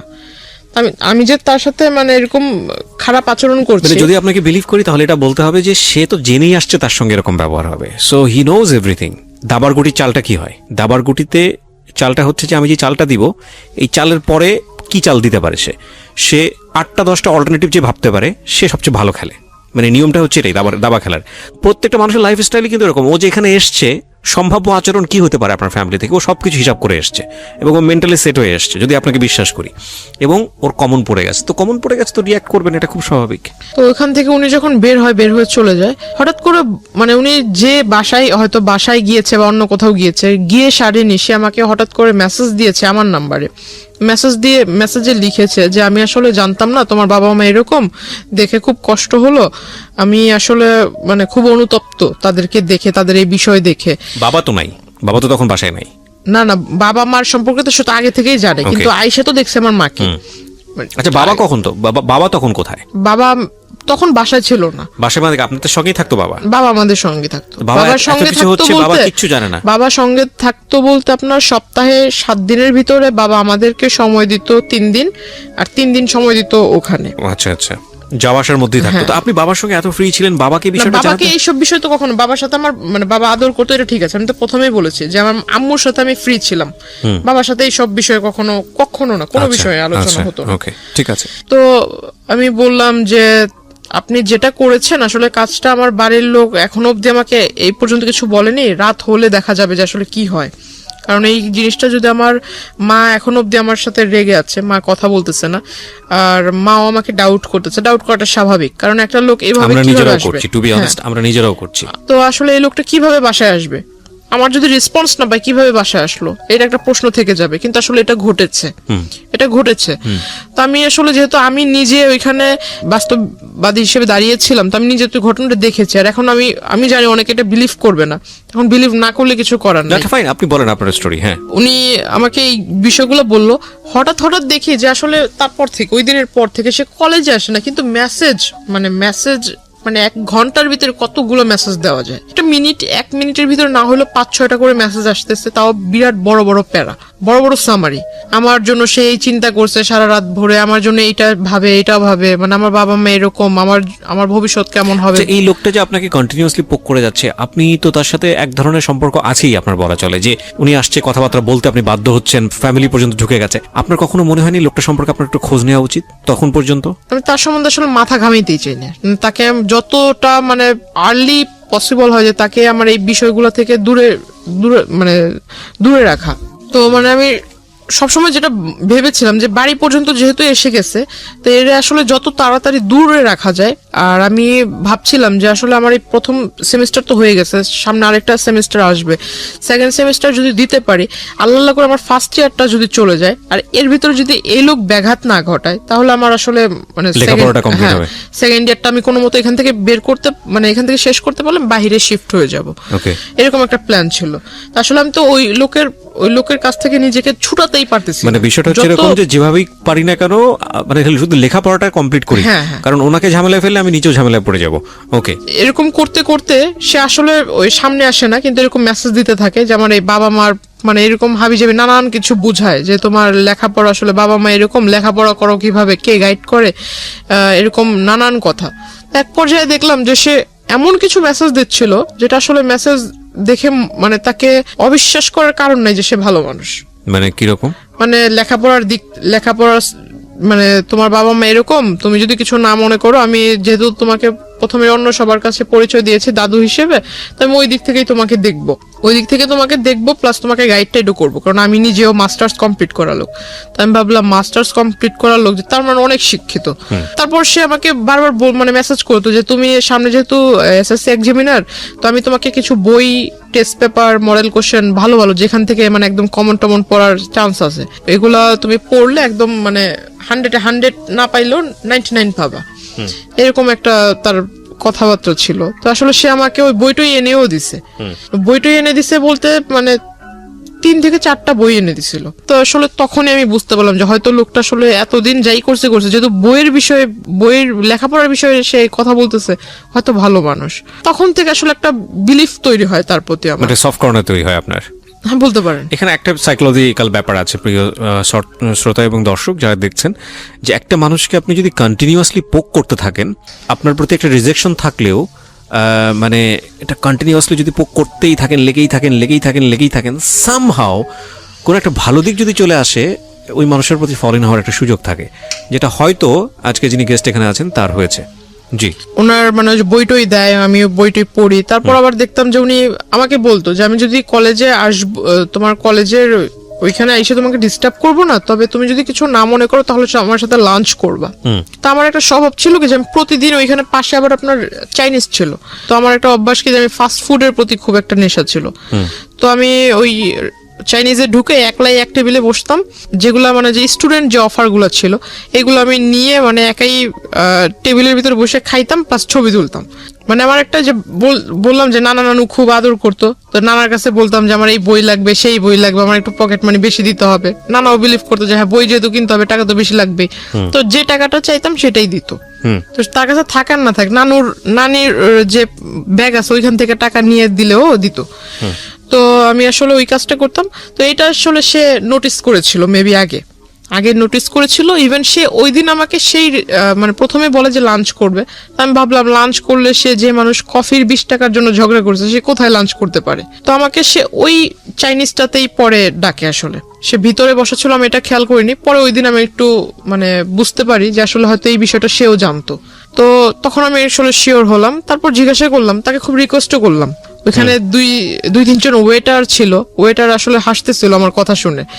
আমি তাকে খুব রিকোয়েস্ট করলাম যে দেখেন আপনি আমার দাদু হন আর যাই হোক, আপনাকে আমি মানে আমার শ্রদ্ধেয় গুরুজন হিসেবেই বলি, ওইরকম ব্যক্তিত্বের ভিতরে আপনাকে রেখেই বলি। হাত জোর করে মানে 2 হাত জোর করে তার কাছে রিকোয়েস্ট করতেছিলাম যে আমি লেখাপড়া করতেছি, দয়া করে আমাকে লেখাপড়াটা করতে দেন। এরকম করে আসলে ডিস্টার্ব করা, আপনি আমাকে কোন দিক থেকে দেখেন? মানে আমার সামনে একরকম বিহেভ করেন, আর যখন আমার মানে ফোনের ওপারে থাকেন যেসব মেসেজ দেন এগুলো আবার একটু অন্যরকম। কারণ মাঝখানে সে লেখাপড়ার সাজেশনের পাশাপাশি কিছু আপনার মানে প্রেম জাতীয় কিছু হ্যাঁ এরকম মানে ছন্দ টন্দ মানে আমরা বুঝি, হ্যাঁ ছন্দ টন্দও পাঠাতো। তখন ভাবতাম যে আসলে লেখাপড়ার জিনিস বিষয়ে লিখতেছে ঠিক আছে, কিন্তু এইসব যে ছন্দ এইগুলো পাঠানোর মানে কি? দাদু তার নাতিনকে এইসব ছন্দ পাঠাবেন? তখন জিজ্ঞেস করছি। খেয়াল রাখবেন যে ওর বয়সটাও কিন্তু 18 বছর, মানে যিনি এখানে বলছেন জান্নাত, তার বয়সটাও কিন্তু 18 বছর, এবং 18 বছর হচ্ছে মেয়েদের কিংবা ছেলেদের জীবনের আগুন বছর আমি বলি এটাকে, সুকান্তের সেই কবিতার মতো। যদিও সুকান্ত ওখানে অন্যভাবে এটাকে নিয়ে আসছেন, কিন্তু টিনেজের যে বয়ঃসন্ধিকাল সময়, এটা আগুন বয়স। এখানে ভুল করা মানে এখানে ভুল করবে না তো জীবনে কোথায় ভুল করবে, এরকম একটা বয়স, সোজা কথায় যদি বলে চলে। বলেন। তারপর উনি আমাকে বললো যে এগুলা নাকি অনেক বড় বড় কবি, তার ফ্যান, অনেক বড় বড় লেখক কবি আছে, তো তার ফ্যান, তারা তাদেরকে ঘুম থেকে ওঠার সাথে সাথে নতুন নতুন ছন্দ মেসেজ লিখে পাঠায় দেয়, এইগুলো সে আমাকে পাঠায়। তো আমার কাছে মানে বিষয়টা আসলে বিলিভ ওইভাবে করিনি। তারপর ওখানে খাওয়া দাওয়া করলাম। খাওয়া দাওয়া করার পর আমি আমার মার জন্য মানে খাবার, এটা আমার একটা স্বভাব ছিল যে আমি কোথাও গেলে আমি মার জন্য বোনের জন্য খাবারটা নিয়ে আসতাম। তো আমার খাওয়ার পর আমি খাবারটা পার্সেল করে নিয়ে আসি, আমার টাকা দিয়ে আমি খেয়েছি। তো সে আমাকে বলতেছে যে আমি আজকে না হয় আমি বিল পেমেন্ট করি। তো আমি বললাম যে না থাক, আপনার করার দরকার নেই, আপনি শুধু আমার একটা কথা রাখেন যে আমি খুব উপকৃত হব এটা করলে, আপনি আমার মানে আমার পিছু ছেড়ে দেন, পারলে আমার জন্য একটা ছেলে খোঁজেন, কিন্তু আপনি আমার পিছু ছেড়ে আমাকে ভালো সাজেশন দিচ্ছেন, এটা ভালো দিক, কিন্তু যেসব মাঝে মাঝে যেসব কথা বলেন বা যেসব SMS দেন এগুলো আসলে ঠিক না। তারপর আমি তাকে এই SMS গুলো আমি নিজে তাকে পড়ে পড়ে শোনাই। তখন পিছন থেকে ওয়েটাররা খুব হাসতেছিল। আমাকে একজন ওয়েটার জিজ্ঞাসা করলাম যখন বের হব, সে কিন্তু ভিতরেই বসে আছে। সে ভিতরে বসে আছে বিকজ সে, আমার প্রশ্ন হলো যে এতদিন যে সে আমার সম্পর্কে খোঁজ নিয়েছে, সে যেহেতু জানে যে আমি ওই চাইনিজে খাওয়া দাওয়া করেছি এর আগে বেশ কয়েকবার একা একা এসে, তাহলে তার ভিতরে হয়তো প্রশ্ন জাগতে পারে যে সে একটা মেয়ে একা একা চাইনিজে এসে কেন খাবে, হয়তো নিশ্চয়ই কারোর সাথে খেয়েছে, এমন প্রশ্ন সে জিজ্ঞেস করতে পারে। বা সে কেন কি বললো ওটাকে মানে কেন খোঁজ নিল না যে আমি ওইখানে একা একা কি প্রতিদিনই রেগুলার এসে খাই বা কত টাকার খাই, এরকম কিছু একটা। এরকম না করে মানে সে ডিরেক্টলি ম্যানেজার মানে এইগুলো আগে না করে ওই দিন যায় সে ম্যানেজারকে জিজ্ঞাসা করে। এগুলো তো সে আগেও করতে পারতো, যেহেতু সবকিছু জানে সে আগে খোঁজ নিতে পারতো। সে আমি চলে আসার পর ওই দিনই ম্যানেজারের কাছে যা জিজ্ঞাসা করে, সে করে কি মানে টাকা দেয়, টাকা দিয়ে মানে খোঁজ খবর নিবে আর কি, যে আমি এর আগে 2016 শুরুর দিক থেকে যে এই কয় মাসের ভিতরে সে কতবার এসেছে, আমার ছবি দেখায় কতবার এসেছে। তখন মানে ওই ফুটেজগুলো সে নেয়, ফুটেজগুলো নিয়ে সে করেছে কি ওই যে আপনার স্টুডিওতে মেবি ফুটেজ কাটা যায়, কেটে মেবি এডিট করা যায়, ওখানে কেটে ওই রেস্টুরেন্টে সে তার সাথে এক লোককে নিয়ে গিয়েছিল, লোক নিয়ে তার মানে ভিডিও করে সেটার সাথে ম্যাচ করে দিছে। অথচ ভিডিওতে ক্লিয়ার দেখা যাচ্ছে যে তার সাথে আমার মানে আমি আমার টেবিলে বসা একা, আমার টেবিলের সাথে কেউ বসে খাচ্ছে না, শুধু কিন্তু টেবিল ভরা খাবার, আমি একা, টেবিলের ভিতর অন্য কেউ এসে খাচ্ছে না। এটা মেবি অনেকক্ষণ সময় ধরে, এটা স্পষ্ট বোঝা যাচ্ছে, কিন্তু সে এগুলা করে মানে এটা পরবর্তীতে আমাকে আর কি ব্ল্যাকমেইল করেছে। তো উনি হঠাৎ একদিন আমাকে মাঝখানে আসলে তার সাথে আমার সম্পর্ক ওইরকম মানে আগে যাও নকটক দিত, মেসেজ দিত, হঠাৎ দেওয়া হয় না, হয়তো মেবি তার ফ্যামিলিগত কোনো একটা প্রবলেম ছিল। তো তখন আমি ভালোই দিন যাচ্ছে। তো আমার কিছু বাবা তখন একটু বাইরে ছিল, ইন্ডিয়াতে আবার গিয়েছে, তো মার কিছু প্রয়োজনীয় জিনিস ছিল। তো তখন আবার বাড়িতে হয়েছিল কি যে আমার নানুর সাথে আম্মুর একটু কথা কাটাকাটি হয়েছে। তো আমি একটু খুব জেদি ছিলাম যে এত বছর ধরে আম্মু এখানে আছে, আম্মুকে এত ভালোবাসো, তাহলে আবার এত কথা কেন বলবা? খুব রাগ হয়েছে। তো আমি করেছিলাম কি, পাশের মানে 2-3 বাসা পরে পাশের বাড়িতে এক আত্মীয়র বাসাতে রুম ভাড়া দিত, তো আমি আম্মুকে নিয়ে ওখানেই যাই। ফার্স্ট ওখানেই গেলাম। তো যাওয়ার পর ওখানে কিছুদিন রইলাম। তো এখন আম্মু বলতেছে যে অনেক জিনিস কমতি আছে, এগুলো লাগবে। তো আমি বললাম যে ঠিক আছে, তা আমি নিজেই যাব। তো আম্মু বলতেছে যে তাহলে তুমি কিভাবে আনবে? তো আমি বললাম না, আমি একজন নিয়ে যাব সাথে করে, কারণ নৌকাওয়ালা হোক বা রিক্সাওয়ালা হোক, এদেরকে দিয়ে নিয়ে আসবো। তো ওখানে গেলাম। এই মানে কথাটা আসলে হয় কোনো নৌকাওয়ালাই লিক করেছে নাকি আমার এলাকা থেকে কোনো লোক লিক করেছে, আমি জানি না। পরে আসলে হঠাৎ মানে আমি নদীটা ক্রস করেও সারিনি, মাত্র রিক্সা রিক্সা নিয়ে একটুখানি ঢালের মানে ওই রোডের একটু ঢালে উঠেছি, তখনই মানে সে আইসার এরকম রিক্সা থামাইছে। মানে একদম ওই বিয়ের সময় যে পাঞ্জাবিগুলো আর কি পরে, এরকম লাল পাঞ্জাবি পরে আসছে, মাথায় টুপি দিয়ে আসছে। তো তাকে দেখে মনে হচ্ছিল একটু যে রাস্তায় যে ভিক্ষা করে না অনেক মানুষ, মাথায় টুপি দিয়ে এরকম একটা লুক নিয়ে আসছে সে। তো আসলে আমি তাকে দেখে অবাক হই। সে আমাকে বলতেছে যে তোমার সাথে একটু কথা ছিল, তোমাকে আমি আর কোনোদিন ডিস্টার্ব করবো না, মানে একদম শেষ একটা কথা বলবো, সেটা আসলে এই পরিবেশে বলা যাবে না, একটা সুন্দর পবিত্র পরিবেশে তোমাকে আমি নিব। তো আমি বললাম পবিত্র পরিবেশ আবার কোনটাকে বলে?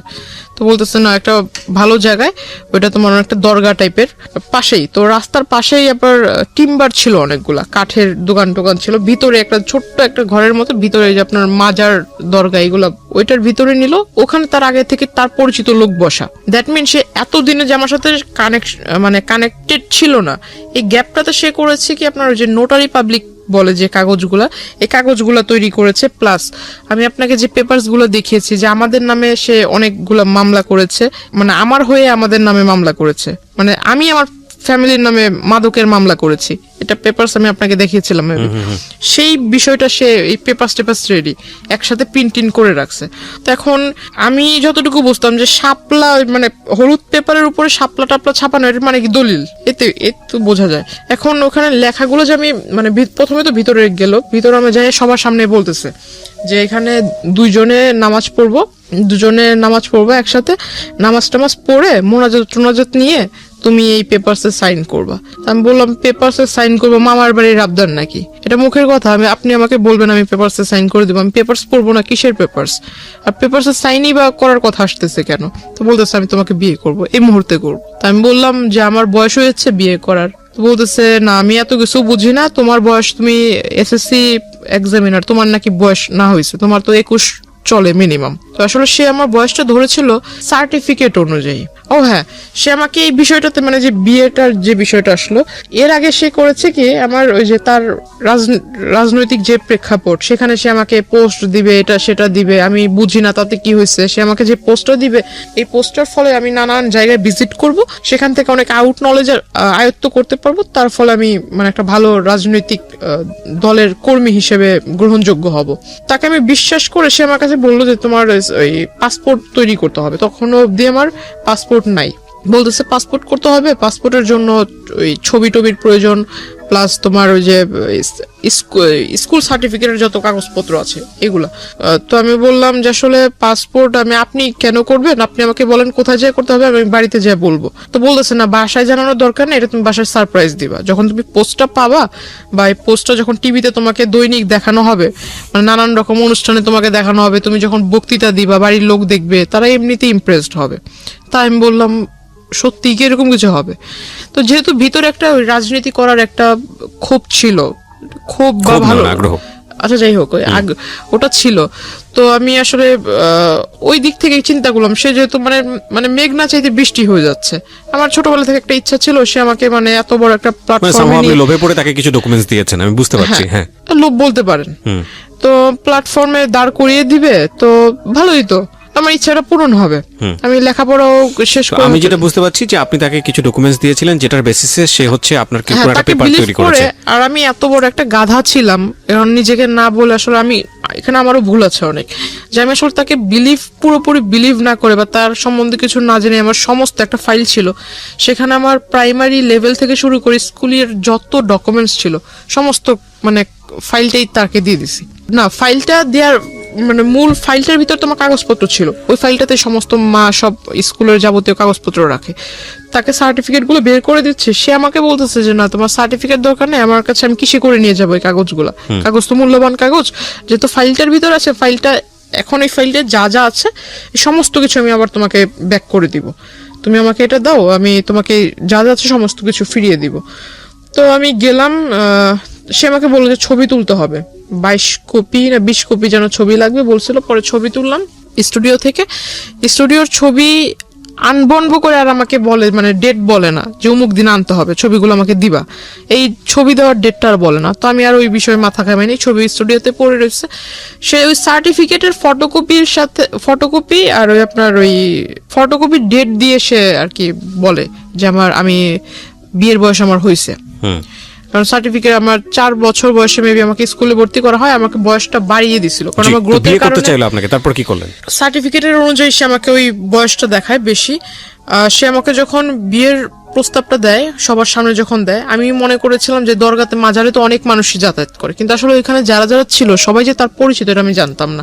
সে হঠাৎ করে আমি যখন না করি যে না আমি সাইন করব না, আর বিয়ে তো প্রশ্ন আসে না, আর আপনাকে আমি বিয়ে করব, আর যদি বিয়ে করিও তাহলে তো আমার বাড়ির লোককে জানাতে হবে। তারপর সে আমাকে বললো এই কথা, বলার পর আমি বললাম যে না আমার যেহেতু বাবা মা জন্ম দিয়েছে, যেহেতু তারা জন্ম দিয়েছে বড় করেছে, এখন আমি তার বিয়েটা তো তাদের ছাড়া করব না, আমি বিষয়টা আসলে তাদেরকে জানাবো, একদিনের সময় আমাকে দেন, আপনি একদিনের সময় দেন, আমি এটা বাসায় যা বলবো, তারপর কালকে আগামীকাল মানে তার মূলত তার ওইখান থেকে আবার চলে আসা দিয়ে কথা। তো সে করে কি আসলে উপরে মানে সে হয়তো বুঝতে পারে যে আমি বের হতে চাচ্ছি, সে উপরে দাঁড়িয়ে মানে আমি তো বসা, সে উপরে দাঁড়িয়ে মানে খুব খুব মানে হিট কি বলে এটা, খুব হাইলি আমাকে একটা পাঞ্চ করে মুখের ভিতরে, আর তার একটা ঘুষিতেই আমার এখান দিয়ে ফেটে যায়, রক্ত বের হয়।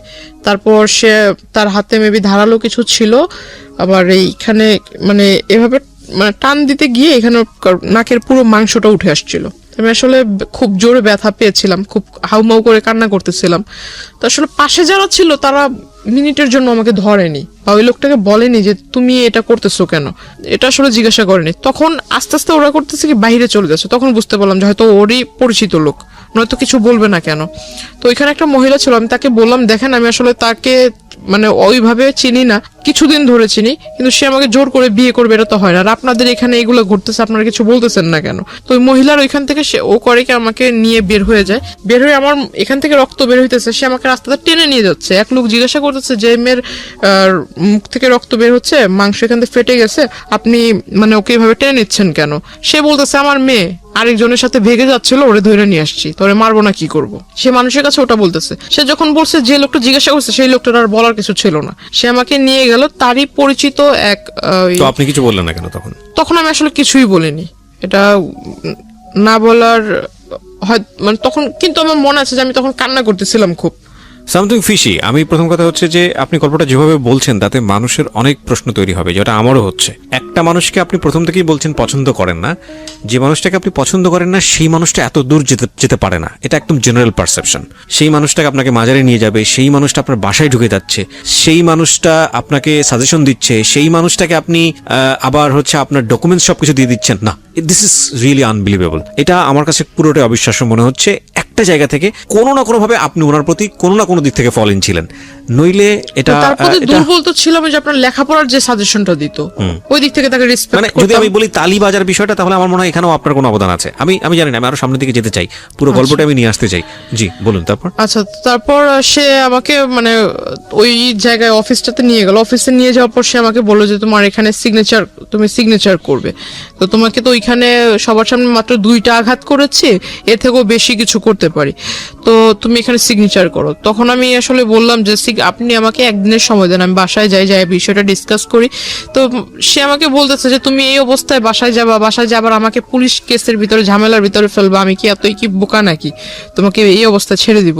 পরে সে আমাকে ওই এটা কি বলে যে মানে ফোনের ভিতরে ছিল আপনার কিছু যে সফটওয়্যার দিয়ে মেবি আমার পিকচারকে সে নেগেট করেছিল, কিছু পিকচার সফটওয়্যার দিয়ে। তো আসলে সফটওয়্যার দিয়ে এটা আসলে আমারই পিকচার ছিল না অন্য কারো পিকচার ছিল সেটা জানি, কিন্তু বডির ভিতর আমার মাথাটাই ছিল, বডি টোটালি ওপেন ছিল, বাট মাথাটা আমার ফেসে একদম স্পষ্ট দেখা যাচ্ছে। তো আমি আসলে খুব একটা মানে বিভ্রান্তকর পরিস্থিতি হয়ে যায় আমার জন্য। আমার মনে হয় ওই পরিস্থিতি আমি যেটা করেছি যে আসলে আমাকে সে যেভাবে বলছিল যে তুমি যদি এটা না করো তাহলে আমি যাই ওখানে বলবো, তোমাদের বাড়িতে সমস্ত কিছু বলবো, বলার পর তুমি আর মানে তোমার ফ্যামিলিও তোমার সাপোর্টে থাকবে না, তোমার জন্য কেউ পাশে আসবে না, তখন ঘুরে ফিরে তুমি নিজের থেকে আমার কাছে চলে আসবা, আমার কিছু করতে হবে না, তুমি নিজেই আসবা। তা আমি বললাম যে না, আমি বাসায় যেতে চাই, আমাকে ছাড়েন আপনি। তো বলতেছে বাসাতে তুমি যাবা, আমিও তো যাইতে দিব, ওকে সাইনটা করে যাও। তা আসলে আমার জন্য ওটা আমার মনে হয়, আমি জানি না অন্য কেউ আমার জায়গায় থাকলে কি করতো, কিন্তু আমার তখন মাথায় ছিল যে আমি আসলে এর কাছ থেকে মূলত এখান থেকে বের হয়ে বাসায় আজকে সমস্ত কিছু মানে একদম প্রথম থেকে সমস্ত কিছু বাসায় শেয়ার করব। তারপর যদি স্কুল কলেজ বন্ধ হয়ে যায় যাক, তাতে আমার কিছু যায় আসে না। তখন আমি আসলে তার ওই যেহেতু 2বার প্রথমে হিট করেছিল, পরে আবার 3-4 বার না করার ফলে সে আরেকবার আমাকে একটা ঘুষি দেয় মুখের ভিতর, পরে এখানে একটু ফুলে যায়, মানে একদম কালো হয়ে গেছিল। ওই অফিসে যারা ছিল তারা তখন বলতেছে যে আপনি এখানে নিয়ে আসছেন ভালো কথা, আপনি আমাদের পরিচিত ভালো কথা, আপনি একটা মেয়েকে এনে আপনার মেয়ের বয়সের থেকেও ছোট তার গায়ে হাত তুলতেছেন। তো বলতেছে ওরা আর আমার বিষয় এটা। তখন আসলে সে আমাকে বলতেছে তুমি কি সাইন করবা, মানে তুমি কি বাসায় যেতে চাও আদৌ, নাকি তুমি চাও যে আমি তোমাকে এখান থেকে উঠায় নিয়ে যাই। আমি বললাম যে আমি বাসায় যাবো। তো বলতেছে যদি বাসায় যেতে চাও ভালো মানুষের মতো সাইন করে দাও। সাইনটা মানে কি বিয়ের কাগজে কাবিননামাতে সাইন? কাবিননামা আসলে সে আমাকে জাস্ট উপরে, আমি যখন পড়তে যেহেতু কাগজে সাইন করবো তাকে জিজ্ঞাসা করলাম যে কাগজে তো এমনি সাইন করবো, তো আমি একটু পড়ে নেই কি লেখা আছে, আমার তো পড়ার দরকার আছে। তো আসলে সে আমাকে পড়তে দিচ্ছিল না, সে শুধু বললো যে সাইন করার যে দাগটা থাকে সেখানে আবার নিচে দেখলাম যে সাক্ষীটা কে লেখা ছিল।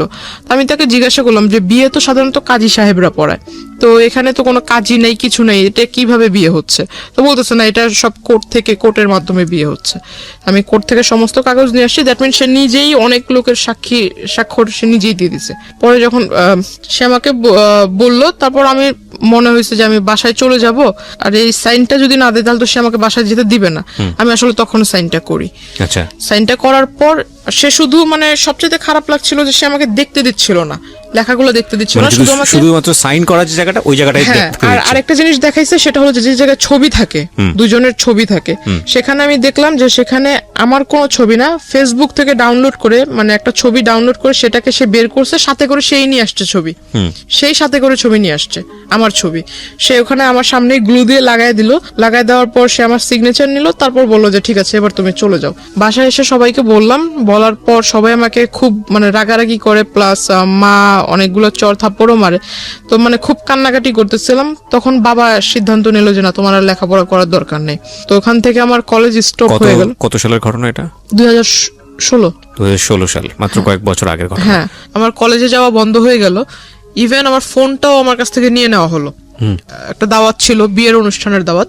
তো সেখানে আমি, আমার আম্মু, আমার ছোট বোন, আমরা 3 জনই যাচ্ছিলাম সিএনজিতে করে। ওকে, সিএনজিতে করে যাওয়ার পথে হঠাৎ এটা আসলে তাকে হয়তো যদি কেউ নাই বলতো তাহলে তো সেও জানতো না যে আমরা বের হব এখন। উনি করে কি যে আমাদের পিছন থেকে মানে গাড়িতে করে ফলো করে, উনি ফলো করার পর উনি ওইখান থেকে আমাকে নিয়ে যায়। আপনি যে বাসায় গিয়ে বলার পরে আপনার ফ্যামিলি থেকে লেখাপড়া বন্ধ করে দিল, বাট আপনি যে সাইন করেছেন এত কিছু হয়েছে এগুলো বলেছি। বলার পরে তারা কি স্টেপ নিল? তারা আমাকে মানে একটু বাড়ির লোক যা করে আর কি করেছে, গায়ে হাত তোলায়, সেটা আপনার উপর করেছে। কিন্তু এটা তো যেহেতু আপনি সাইন করে আসছেন, এটা তো তখন পুলিশকে ইনফর্ম করা উচিত ছিল। সেটা করা হয়েছিল না হয়নি? সেটা ওরকম কোনো কিছু করেনি। দেখেন, মানে একটা কথা আছে, মানে আমার প্রতি আসলে সবাই মানে এমন হচ্ছিল যেন আমি তাদের কোনো ফ্যামিলি মেম্বার না, আমাকে এমন ভাবে সবাই মনে করছিল যে আপনারই দোষ এটা। রাইট। আমাদের এই গল্পের যে বিন্যাস বা যেভাবে আপনি এখানে উপস্থাপন করেছেন, এখানে অনেক মানুষই আপনার দিকে সন্দেহের তীর তুলবেন, এটা তোলার যথেষ্ট যুক্তিও আছে। সেগুলো নিয়ে আমি শেষের দিকে কথা বলবো। তার আগে আমি একটু জানাতে চাই যে দেখেন, ফলস কোথায় কোথায় হচ্ছে। ফ্যামিলিতে জানিয়েছে এরকম একটা ঘটনা ঘটে গেছে, আমি কিন্তু অনেকগুলো পেপারে সাইন করে এসেছি। তারপরে উচিত ছিল তাৎক্ষণিকভাবেই পুলিশের কাছে যাওয়া এবং গিয়ে এই ঘটনা বলা পুলিশকে, ওনারা কিন্তু সেটা করেননি। তখন পর্যন্ত ওনারা পুলিশ নিয়ে চিন্তা করেননি, কোর্ট নিয়ে চিন্তা করেননি। কিন্তু এই ধরনের ক্রেজিনেস যদি একটা মানুষ দেখায় কারোর প্রতি, তাহলে অবশ্যই প্রথমেই পুলিশকে সেটা ইনফর্ম করা উচিত। নইলে অনেকে মনে করতে পারে যে পুলিশের কাছে বলবো না, ফ্যামিলির এই প্রবলেমগুলো নিয়ে মানুষকে জানাবো না, শেষ পর্যন্ত ওই যে বলে না, যেটা প্রথমেই সমাধান হয়ে যেতে পারতো, শেষ পর্যন্ত এটা এত বড় হয়ে বাস্ট হয় যে শুধুমাত্র এটা ফ্যামিলি মেম্বার না, এটা পুরো দেশের লোকই জানে। রাইট নাও এই মেয়েটার ক্ষেত্রে এখন তাই হচ্ছে। তো এরপরে আপনি কি করলেন? কোথাও যাচ্ছিলেন বোধহয়, সিএনজি নিয়ে কিছু একটা। আমরা উনি আমাদের পিছনে ফলো করতেছিল। তো আমাদের বলতে আপনার সঙ্গে কে কে ছিল? আমি, আমার মা, আমার ছোট বোন, ওকে, আমরা তারপর? তিনজনই যাচ্ছিলাম দাওয়াতে। তারপর? তো পিছন থেকে উনি গাড়ি দিয়ে ফলো করছিল। তো ওনার সাথে আবার তিনজন ছেলেও ছিল, ইয়াং এজের। উনি গাড়িতে বসা ছিল। উনি হঠাৎ করে ওভারটেক মেবি বলে এটাকে, পিছন থেকে গাড়ির সামনে এসে দাঁড় করিয়ে দেয়। তো হঠাৎ করে সিএনজি ওয়ালা থামায়। থামানোর পর ওই সিএনজি ওয়ালাকে ওই ছেলেরা এসে বলতেছে যে ভিতরে আমাদের লোক আছে, ওরা মানে আমরা ওদের সাথে কথা বলবো। আসলে আমি ছেলেদেরকে দেখে চিনতে পারিনি। পরে পিছন থেকে যখন বলতেছে যে তোদের ভাবিকে কিছু বলিস না, কোনো মতো খালি গাড়ি থেকে নামা, তখন আসলে তার কণ্ঠ টোন শুনে বুঝতে পারি। তখন আমি গাড়ি থেকে নাইমা যায়, তাকে ডিরেক্টলি জিজ্ঞাসা করি যে এগুলো করার মানে কি। তো উনি আমাকে ডিরেক্ট বলতেছে যে তোর সাথে আমার এই সম্পর্ক হয়ে গেছে, যেভাবেই হোক হয়েছে, আমার ইচ্ছা ছিল, আমার ইচ্ছা পূরণ হয়েছে, তো তুই আমার সাথে যোগাযোগ কেন বন্ধ করলি, যোগাযোগ কেন রাখলি না? তো রাস্তার মধ্যে এটা হচ্ছে, আশেপাশের লোকজন ছিল না? ওই রাস্তাটা আসলে একটু নির্জন টাইপের ছিল। যে টাইমটা ছিল ওই টাইমটাতে এত মানুষ ছিল না। ওকে। আমাকে বলতেছে যে তোর ভিতরে কি একটু ভয় জাগলো না যে আমি এই পেপারস দিয়ে ওই আই মিন তুই তোর সাথে যে আমার এই যেভাবে হোক বিয়ে হয়েছে, এই কাগজ টাগজ দিয়ে তোর কিছু করব, তোকে ভয়ভীতি দেখাইতে পারি, এরকম কোনো ধারণা কি তোর মনে আসেনি? ওইখান থেকে আমাকে সে আমার মার ওইখান থেকে সে সামনে আসে। আমার মা তাকে তো প্রথম দিনে একবার দেখছে, তাকে চিনে। মার সামনে এসে সে যখন আমার বোনকে একটু টাচ করতে যায়, আমার মা তাকে মানে এরকম মানে চড় দেয় গালের ভিতরে। সে রেগে গিয়ে আমার মাকে আর কি ধাক্কা দেয়, আমার মা পড়ে যায়। তো হঠাৎ ওই সিএনজি ওয়ালা যখন বলতে যায় যে আপনি কি এরকম এসে করতেছেন, তখন সিএনজি ওয়ালাকে ওই তিনটা ছেলে মারে। ওই সিএনজি ওয়ালাকে মারা দেখে ওই আশেপাশের কবরস্থানের ওইখান দিয়ে ফুটপাথ দিয়ে লোক হেঁটে যাচ্ছিল, তারা আসার পর বলতেছে যে এখানে কিসের গ্যাঞ্জাম হচ্ছে, আবার ওই সিএনজি ওয়ালাকে মারলেন, আপনি কে? তখন সে পেপারস বের করে দেয় যে আমার বউকে বিয়ে হয়ে গেছে কিন্তু আমার কাছে তুলে দিচ্ছে না, আমার বউকে তার ফ্যামিলি তার গার্ডিয়ান আটকে রাখছে বাসায়। এইটা বলে সে আমাকে আসলে ওইখান থেকে ওই পেপারস দিয়ে নিয়ে যায়। নিয়ে যাওয়ার পর সে আমাকে ডিরেক্টলি ওইখান থেকে নিয়ে যায়। ইভেন আমার মাকে যে ধাক্কা দিয়েছিল, আমার মা আমার বোন কিন্তু খুব কান্না করতেছে, আমার বোন ওকে দেখে কান্না করতেছে। আমার মা উঠতে সে আমাকে গাড়িতে মানে উঠায় ফেলছে। আমাকে শুধু বলতেছে যে এই পেপারস গুলো কিন্তু সবকিছু, তুই যে এখন যদি না যাস তাহলে যে তোর মা বোনকে যে ছেড়ে যাচ্ছে এরাও কিন্তু থাকবে না, ভাবিস না। আমাকে এটা বলে। তো আমার কাছে আমি সর্বোপরি আমার বোন আমার কাছে সবচেয়ে প্রিয়, আর আমার মাও আমার কাছে সবচেয়ে প্রিয়।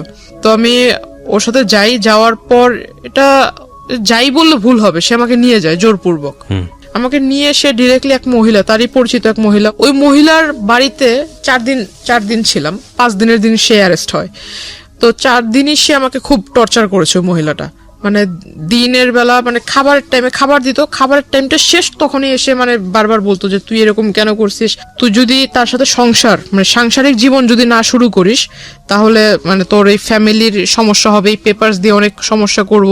ইভেন আমার কাছে যে ফোন ছিল, ফোনটাও ওই লোক নিয়ে নিছে, ওই লোকে সিম নিয়ে নিছে, ফোনটা ওই মহিলা নিয়ে নিছে, ফোন তার কাছে। তখন তাকে রিকোয়েস্ট করতেছি যে আপা দেখেন আপনার তো সন্তান আছে, আপনার এই যে ছোট্ট বাচ্চা আছে, আমার নিজেরও একটা ছোট বোন আছে, তো আপনি আমাকে আপনার সন্তানের জায়গায় রেখে আমাকে উপকার করেন। আপনার সামনে এই ঘটনাটা ঘটছে, আপনি কি কিছুই বলবেন না ওই লোকটাকে? আপনি কি একবার জিজ্ঞাসা করেছেন যে সে তার সাথে আমার কিভাবে পরিচয় হলো, কিভাবে সে আমাকে এখানে নিয়ে আসলো, আর আপনি এবার তাকে কিভাবে রাইট দিলেন আপনার এখানে আমাকে নিয়ে এনে রাখার? আর ওই যে সন্ধ্যাবেলা যেটা হতো সেটাও গেট লক করে ওই আমাকে বলতো যে অ্যারোসল দিতে হবে রুমের ভিতরে, 15 মিনিট তোমাকে বাইরে থাকতে হবে। পরে কি বুঝতে পেরেছেন যে আসলে সে কি করতো? হ্যাঁ, পরে এটা জানতে পেরেছি। আচ্ছা, আমরা একটু সামনের দিকে আগাই। তারপর তো পরে ওই ঘটনার শেষ হলো। 5 দিনের দিন তাকে কিভাবে অ্যারেস্ট করলো পুলিশ আমি জানি না, হয়তো 5 দিনের দিন, এই 5টা দিন আপনি তার সে ছিল না।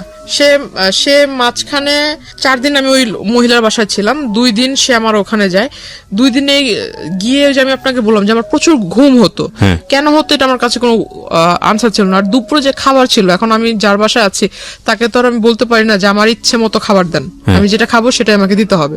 এখন সে যেটা দিচ্ছে আমার কোনো মতো খেতে হবে। আপনি কি সারাক্ষণ রুম বন্দি ছিলেন নাকি? রুমের ভিতরে বন্দি, মানে তাদের বাহিরের বের হইতে দিত না। যে রুমটা তো আমাকে রেখেছিল ওই রুমটাতেই, মানে রুমের ভিতরে কোনো ধরনের কোনো শাউট করা বা কারো হেল্প চাওয়া এটা করার সুযোগ ছিল সে না? আমাকে খাবার দিত, মেবি 10 তলাতে ছিল হ্যাঁ। ফ্ল্যাটটা, আর একদম উইন্ডো নাই, শুধু একটা ছোট্ট একটা ব্যালকনি আছে, কিন্তু ব্যালকনির পাশে অন্য কোনো ফ্ল্যাট নেই, ঠিক আছে, একদম সামনে একদম খোলা একটা পুকুরের মতো দেখা যাচ্ছে আর কি। আর সে খাবারটা যে দিত, মিলটা থাকতো আপনার ভাত এবং ডাল। এখন আমার সন্দেহ হতো যে ডালের ভিতরে কি এমন কিছু আছে যে আমার প্রচন্ড ঘুম আসে। আর ওই 2 দিন, মানে যে 2 দিন ওই লোকটা আসছিল, ওই 2 দিন আসলে সে আসছিল যেটা আমি জানি না, কিন্তু সে যাওয়ার পর আমি জানতে পারছি ওই মহিলা বলছে যে উনি আসছিল। তো এর মাঝে যে কি হয়েছে আসলে আমার মনে নাই, কিন্তু আমার বডি নিয়ে আমার একটু ফিল হচ্ছিল যে আমার আসলে সামথিং চেঞ্জ। হ্যাঁ, আমার মানে প্রচুর শরীর ব্যথা করছিল। তখন আমি তাকে জিজ্ঞাসা করলাম যে আচ্ছা, আমি তো মানে আমি ওরকম কোনো হার্ড ওয়ার্কিংও করি নাই, বা আমি তো শুধু খাটের উপরই বসে আছি, তো আসলে আমার মানে শরীরটা কেমন যেন লাগতেছে, যে আপনার কাছে যদি ব্যথার ট্যাবলেট থাকে আমাকে একটু দেন। তো বলতেছে না, তোমার কিচ্ছু হয়নি, তুমি সুস্থ, হয়তো রুমের ভিতরে সারাক্ষণ বসে থাকো এই জন্য এরকম। তো আমি বললাম যে রুমে যেহেতু সারাক্ষণ আপনিই বলতেছেন আমি বসে থাকি, তাহলে আপনার ওখানে কোনো একটা কাজটা দেন, আমি ছোট ছোট মানে আপনাকে হেল্প করি, আপনার কাজে হেল্প করি। বলতেছে না, তোমার ওই রুমেই বসে থাকো। তো মানে আপনি তো নর্মালি ছিলেন, আপনার কথা শুনে যেটা মনে হচ্ছে মেন্টালি নর্মাল ছিলেন। লাইক আপনাকে তো এক জায়গায় ব্লক করে ফেলেছে, আপনার তো সামহাউ ফ্যামিলি ওখান থেকে স্কেপ করার কথা, ওইখান থেকে আপনার একটা আর্জি থাকা উচিত যে যে কোনো ভাবে হোক আমাকে এখান থেকে বের করো, বা এরকম কিছু একটা। না, এটা তাকে, ওই মহিলাকে তো অনেকবার কনভিন্স করেছি, প্লাস ওই মহিলার সাথে দেখা করার জন্য ওনাদেরই দলের কিছু লোক এসেছে, মানে এটা দেখার জন্য যে আসলে ওই লোক আমাকে কেনই বা আনছে এখানে, এনে এখানে রাখছে। মানে তাড়াতাড়ি, মানে যে মহিলাটার বাসায় রাখলো ওই মহিলার সাথে ওই লোকের খুব ভালো রিলেশন, আবার ওই লোকের অগোচরে, ওই ব্যক্তির অগোচরে ওই মহিলা আবার তাদেরই দলের, যে তাদের যে রাজনৈতিক দল, ওই দলের মানুষদের সাথে ওই লোকের ব্যাপারে খারাপ আলোচনা করতেছে। এটা আমি আমার রুম থেকে শুনছি, বাইরে যারা কথা হচ্ছে। তখন আমাকে হঠাৎ ডাকলো সবাই, ডাকার পর আমাকে বলতেছে আচ্ছা, আপনার ভিতরে এমন কি দেখে সে এত পাগল হয়েছে? আসলে কি আপনাদের জমি জমার জন্য কি আপনাকে বিয়ে করা, নাকি আপনাদের সাথে আসলে ভালোবাসার কোনো সম্পর্ক আছে? তখন আমি তাদেরকে ফুল ডিটেলস বলি। তো আমি বললাম যে দেখেন, পারলে আমাকে একটু মানে একটু উপকার করেন, হয় আমার বাড়ির লোকের সাথে কথা বলায় দেন, আর না হয় আমাকে আপনারা একটু নিজ দায়িত্বে বাড়িতে পৌঁছায় দেন। এর বিনিময়ে যদি টাকা পয়সা চান, আমি চেষ্টা করবো আমার বাড়ি থেকে নিয়ে দেওয়ার জন্য। তখন আমাকে ওই যে একটা লোক আর কি বলে, একটা ব্যাড প্রপোজাল দেয় যে এইটা যেহেতু সে তার মতো একটা বুড়া লোক যদি মানে আপনার সাথে এরকম করার চিন্তা ভাবনা করতে পারে, তাহলে আমরা গুলো সমস্যা কোথায়? আমরা তো এরকম তারাও চাইলেও আপনাকে পাই এই না। প্রপোজাল গুলো দেয়। তারা আমাকে বলতেছে যে আমাদের লিডারের মতো লোক যদি এইটা করার সিদ্ধান্ত নিতে পারে, তাহলে আমাদের কাছে তো মেয়েরা আসতেই চায় না। আমরা কি ভুল করছি? আমরা কেন এরকম পাই না? তো আমাকে সে ব্যাড প্রপোজাল দেয়। তখন আমি আসলে বুঝতে পারি যে আসলে এও হলো ওই কোয়ালিটিরই মানুষ। মানে এরা। স্কেপ করার কোনো রাস্তা নাই না, এদেরকে আমি বললে তো আর উল্টা তাদের আবার এই সমস্ত ওদের সাথে যা যা কথা হয়েছে আমার কাছ থেকে তো সমস্ত কিছু শুনছে। শোনার পর আমি যে ওই লোকের কথা বললাম, ওই লোক খারাপ, এটা সেটা যে বললাম, এগুলো আবার যা ওই লোকের কাছে বইলা দিছে। প্রিয় শ্রোতা, এখানে একটা বিষয় আপনাদেরকে পরিষ্কার করতে চাই। জান্নাতকে বা জান্নাতের আজকের এই জীবনের জন্য জান্নাতের ভাষ্য অনুযায়ী যে ব্যক্তিটি দায়ী, আমরা তার নাম পরিচয় এখানে উপস্থাপন করছি না, যেহেতু এটা ইনভেস্টিগেটেড শো না, কিন্তু আমরা অনুষ্ঠানের শেষে গিয়ে তাকে ফোনে কানেক্ট করব, তার নাম পরিচয় গোপন রেখেই আমরা তাকে ফোনে কানেক্ট করব এবং তার বক্তব্য আমরা আজকে আপনাদেরকে শোনাবো।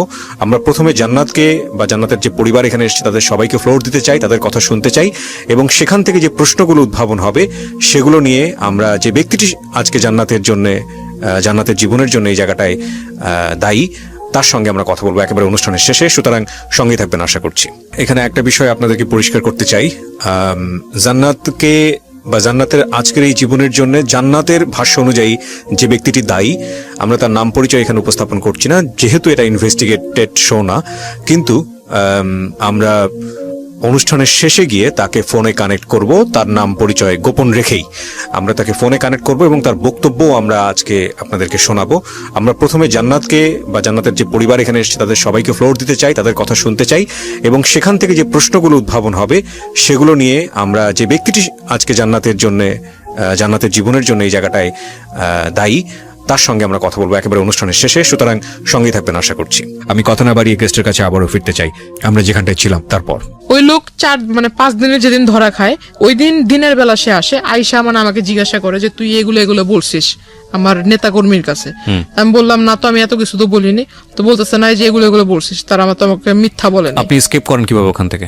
স্কিপ করার কোনো সুযোগ ছিল না। কি হলো, মানে বেরোলেন কিভাবে? তাকে অ্যারেস্ট করে সে আমাকে আপনি জানলেন, আপনি কিভাবে বেরোলেন? আপনি তো আগে জানেননি অ্যারেস্ট হয়েছে। হ্যাঁ, ওইখানে হয়েছিল কি, আমি ওই তাদের মধ্যে একজনকে রিকোয়েস্ট করেছিলাম যে আপনারা কি মানে তার ওয়াইফ বাচ্চা কারো ডিটেলস জানেন কি, বা তার ওয়াইফের নাম্বার আছে কিনা। তো একজন বলতেছে যে হ্যাঁ, তার ওয়াইফের সাথে তো আমাদের খুব ভালো রিলেশন।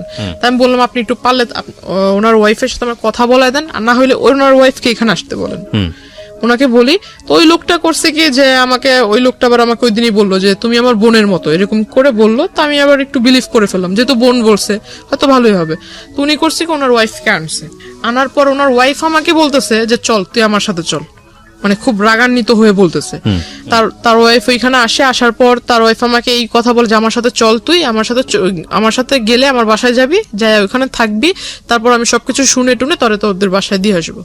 তো যার বাসায় ছিলাম সে মহিলা আমাকে বলতেছে যে না, তুমি ওনার সাথে যেও না, ওনার সাথে গেলে উল্টা আরো তোমাকে মারবে, ধরবে। তো আমি বললাম তাহলে আমি কি করব? তো বলতেছে যে এখান থেকে তুমি বরঞ্চ যে আমাদের আরেক ভাই আছে, ওনার সাথে তুমি কোনো মতো রোডটা পার হোক।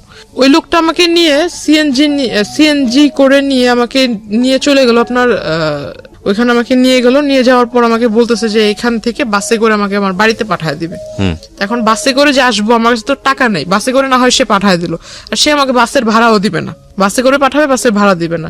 তখন ওই লোক ফোন দেয়, ফোন দিয়ে তাকে জিজ্ঞাসা করে যে আমাকে নিয়ে কোথায়, মানে তার সাথে আবার তার ওয়াইফের অন দ্য স্পটেই তার ওয়াইফ আমাকে আবার ঢোকার সাথে সাথেই 2-3টা চর দিছে। এইটা আবার ওই লোক জানতে পারছে, যার বাড়িতে রাখছিল তার কাছ থেকে জানতে পারছে। তো সে করছে কি, এইটা শোনার সাথে সাথে ওই বাসায় গেছে, তার ওয়াইফকে আবার সে মারছে সবার সামনে। তো ওইটা তো আসলে আমার তো কোনো দোষ না, তার ওয়াইফকে সে মারছে, এটা সে জানতে পারছে এই জন্য। তো সে ফোন দিয়ে জিজ্ঞাসা করে যে লোকের সাথে আমাকে পাঠায় দিল, তার সাথে আমাকে পাঠায় দিল, তার কাছ থেকে তাকে ফোন দিছে। ফোন দেওয়ার পর সে জানতে পারলো যে আমাকে নিয়ে অমুক জায়গাতে আছে। তো উনি বলতেছে যে তুমি ওইখানে থাকো, আমি আসতেছি।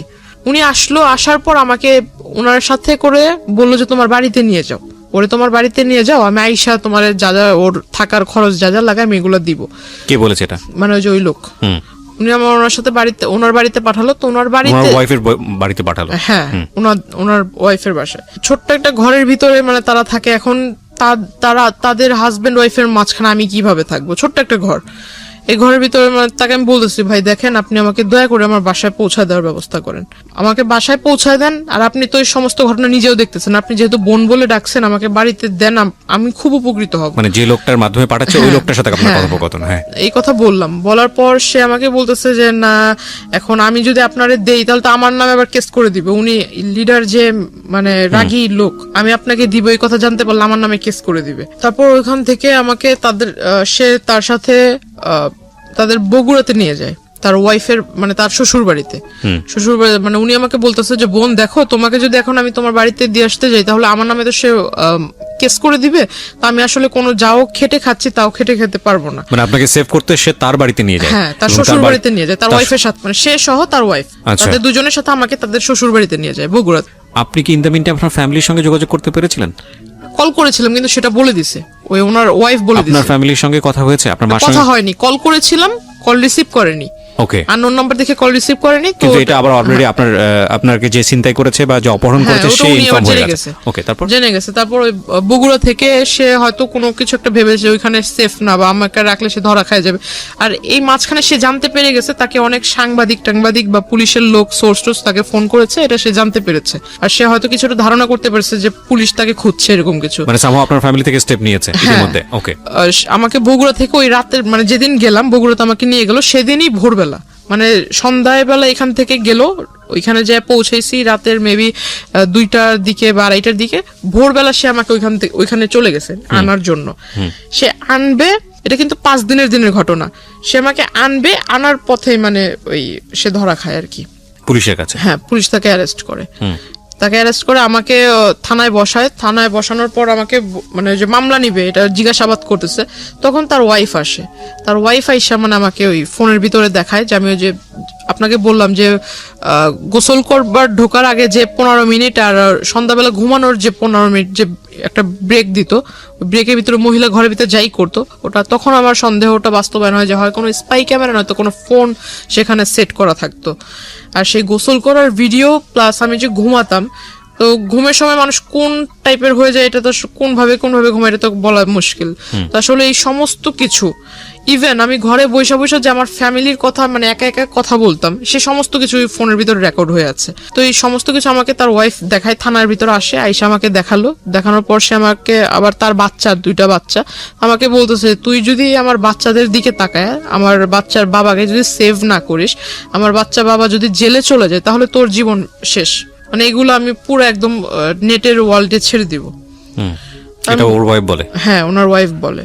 তো এটা আমাকে প্রায় মানে বারবার বলতেছে। আমি ভিডিওটার এই কোশ্চেনটা যদিও কোশ্চেনটা প্রাসঙ্গিক, কিন্তু অনেকেই মাইন্ড করতে পারেন, তারপর আমি করছি, কেন করছি সেটা আমি একটু পরে বলবো। সেটা হলো, এগুলো কি সলো ভিডিও ছিল, শুধু ওয়াশরুমের ভিডিও ছিল, নাকি ওই ভদ্রলোক যখন আপনাকে স্লিপিং পিলগুলো খাইয়েছে তারপরে উনি আপনার সঙ্গে কি করেছে না করেছে সেগুলো ভিডিও করেছে? না না, ওইরকম না, শুধু গোসল করার ভিডিওগুলো ছিল।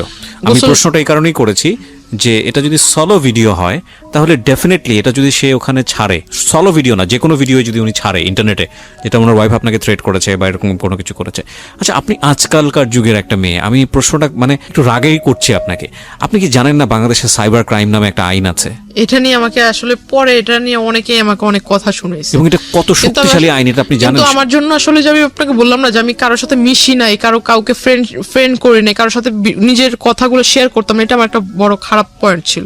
পৃথিবীতে কারো মানে বাংলাদেশে কারো বাবারও সাধ্য নাই, যদি কথাটা এভাবে বলাটা উচিত না, যে কোনো মেয়ের বা কারো কোনো পার্সোনাল ইস্যু ভিডিও করে সেটা ইন্টারনেটে ছেড়েছে এবং তারপরে যে ভিকটিম হয়েছে সে যদি খালি মামলা করে এবং সে যদি কোনো আইনি স্টেপ নাই, এটা কারো মানে বললাম তো, এটা মানে কারোর সাধ্য নাই যে সেটাকে তার হাত থেকে বাঁচায়। কারণ অনেকেই মনে করে যে আমি অন্য কারো আইডি থেকে ছাড়বো, অন্য কারো ইয়ে থেকে ছাড়বো, এটার কিছু এটাকে বলে মানে আইপি ট্র্যাক করে এটা ইজিলি বের করা সম্ভব, যেটা কে করেছে এটা বের করা কোনো ব্যাপারই না, এবং এটা খুব ইজিলি বের করা সম্ভব।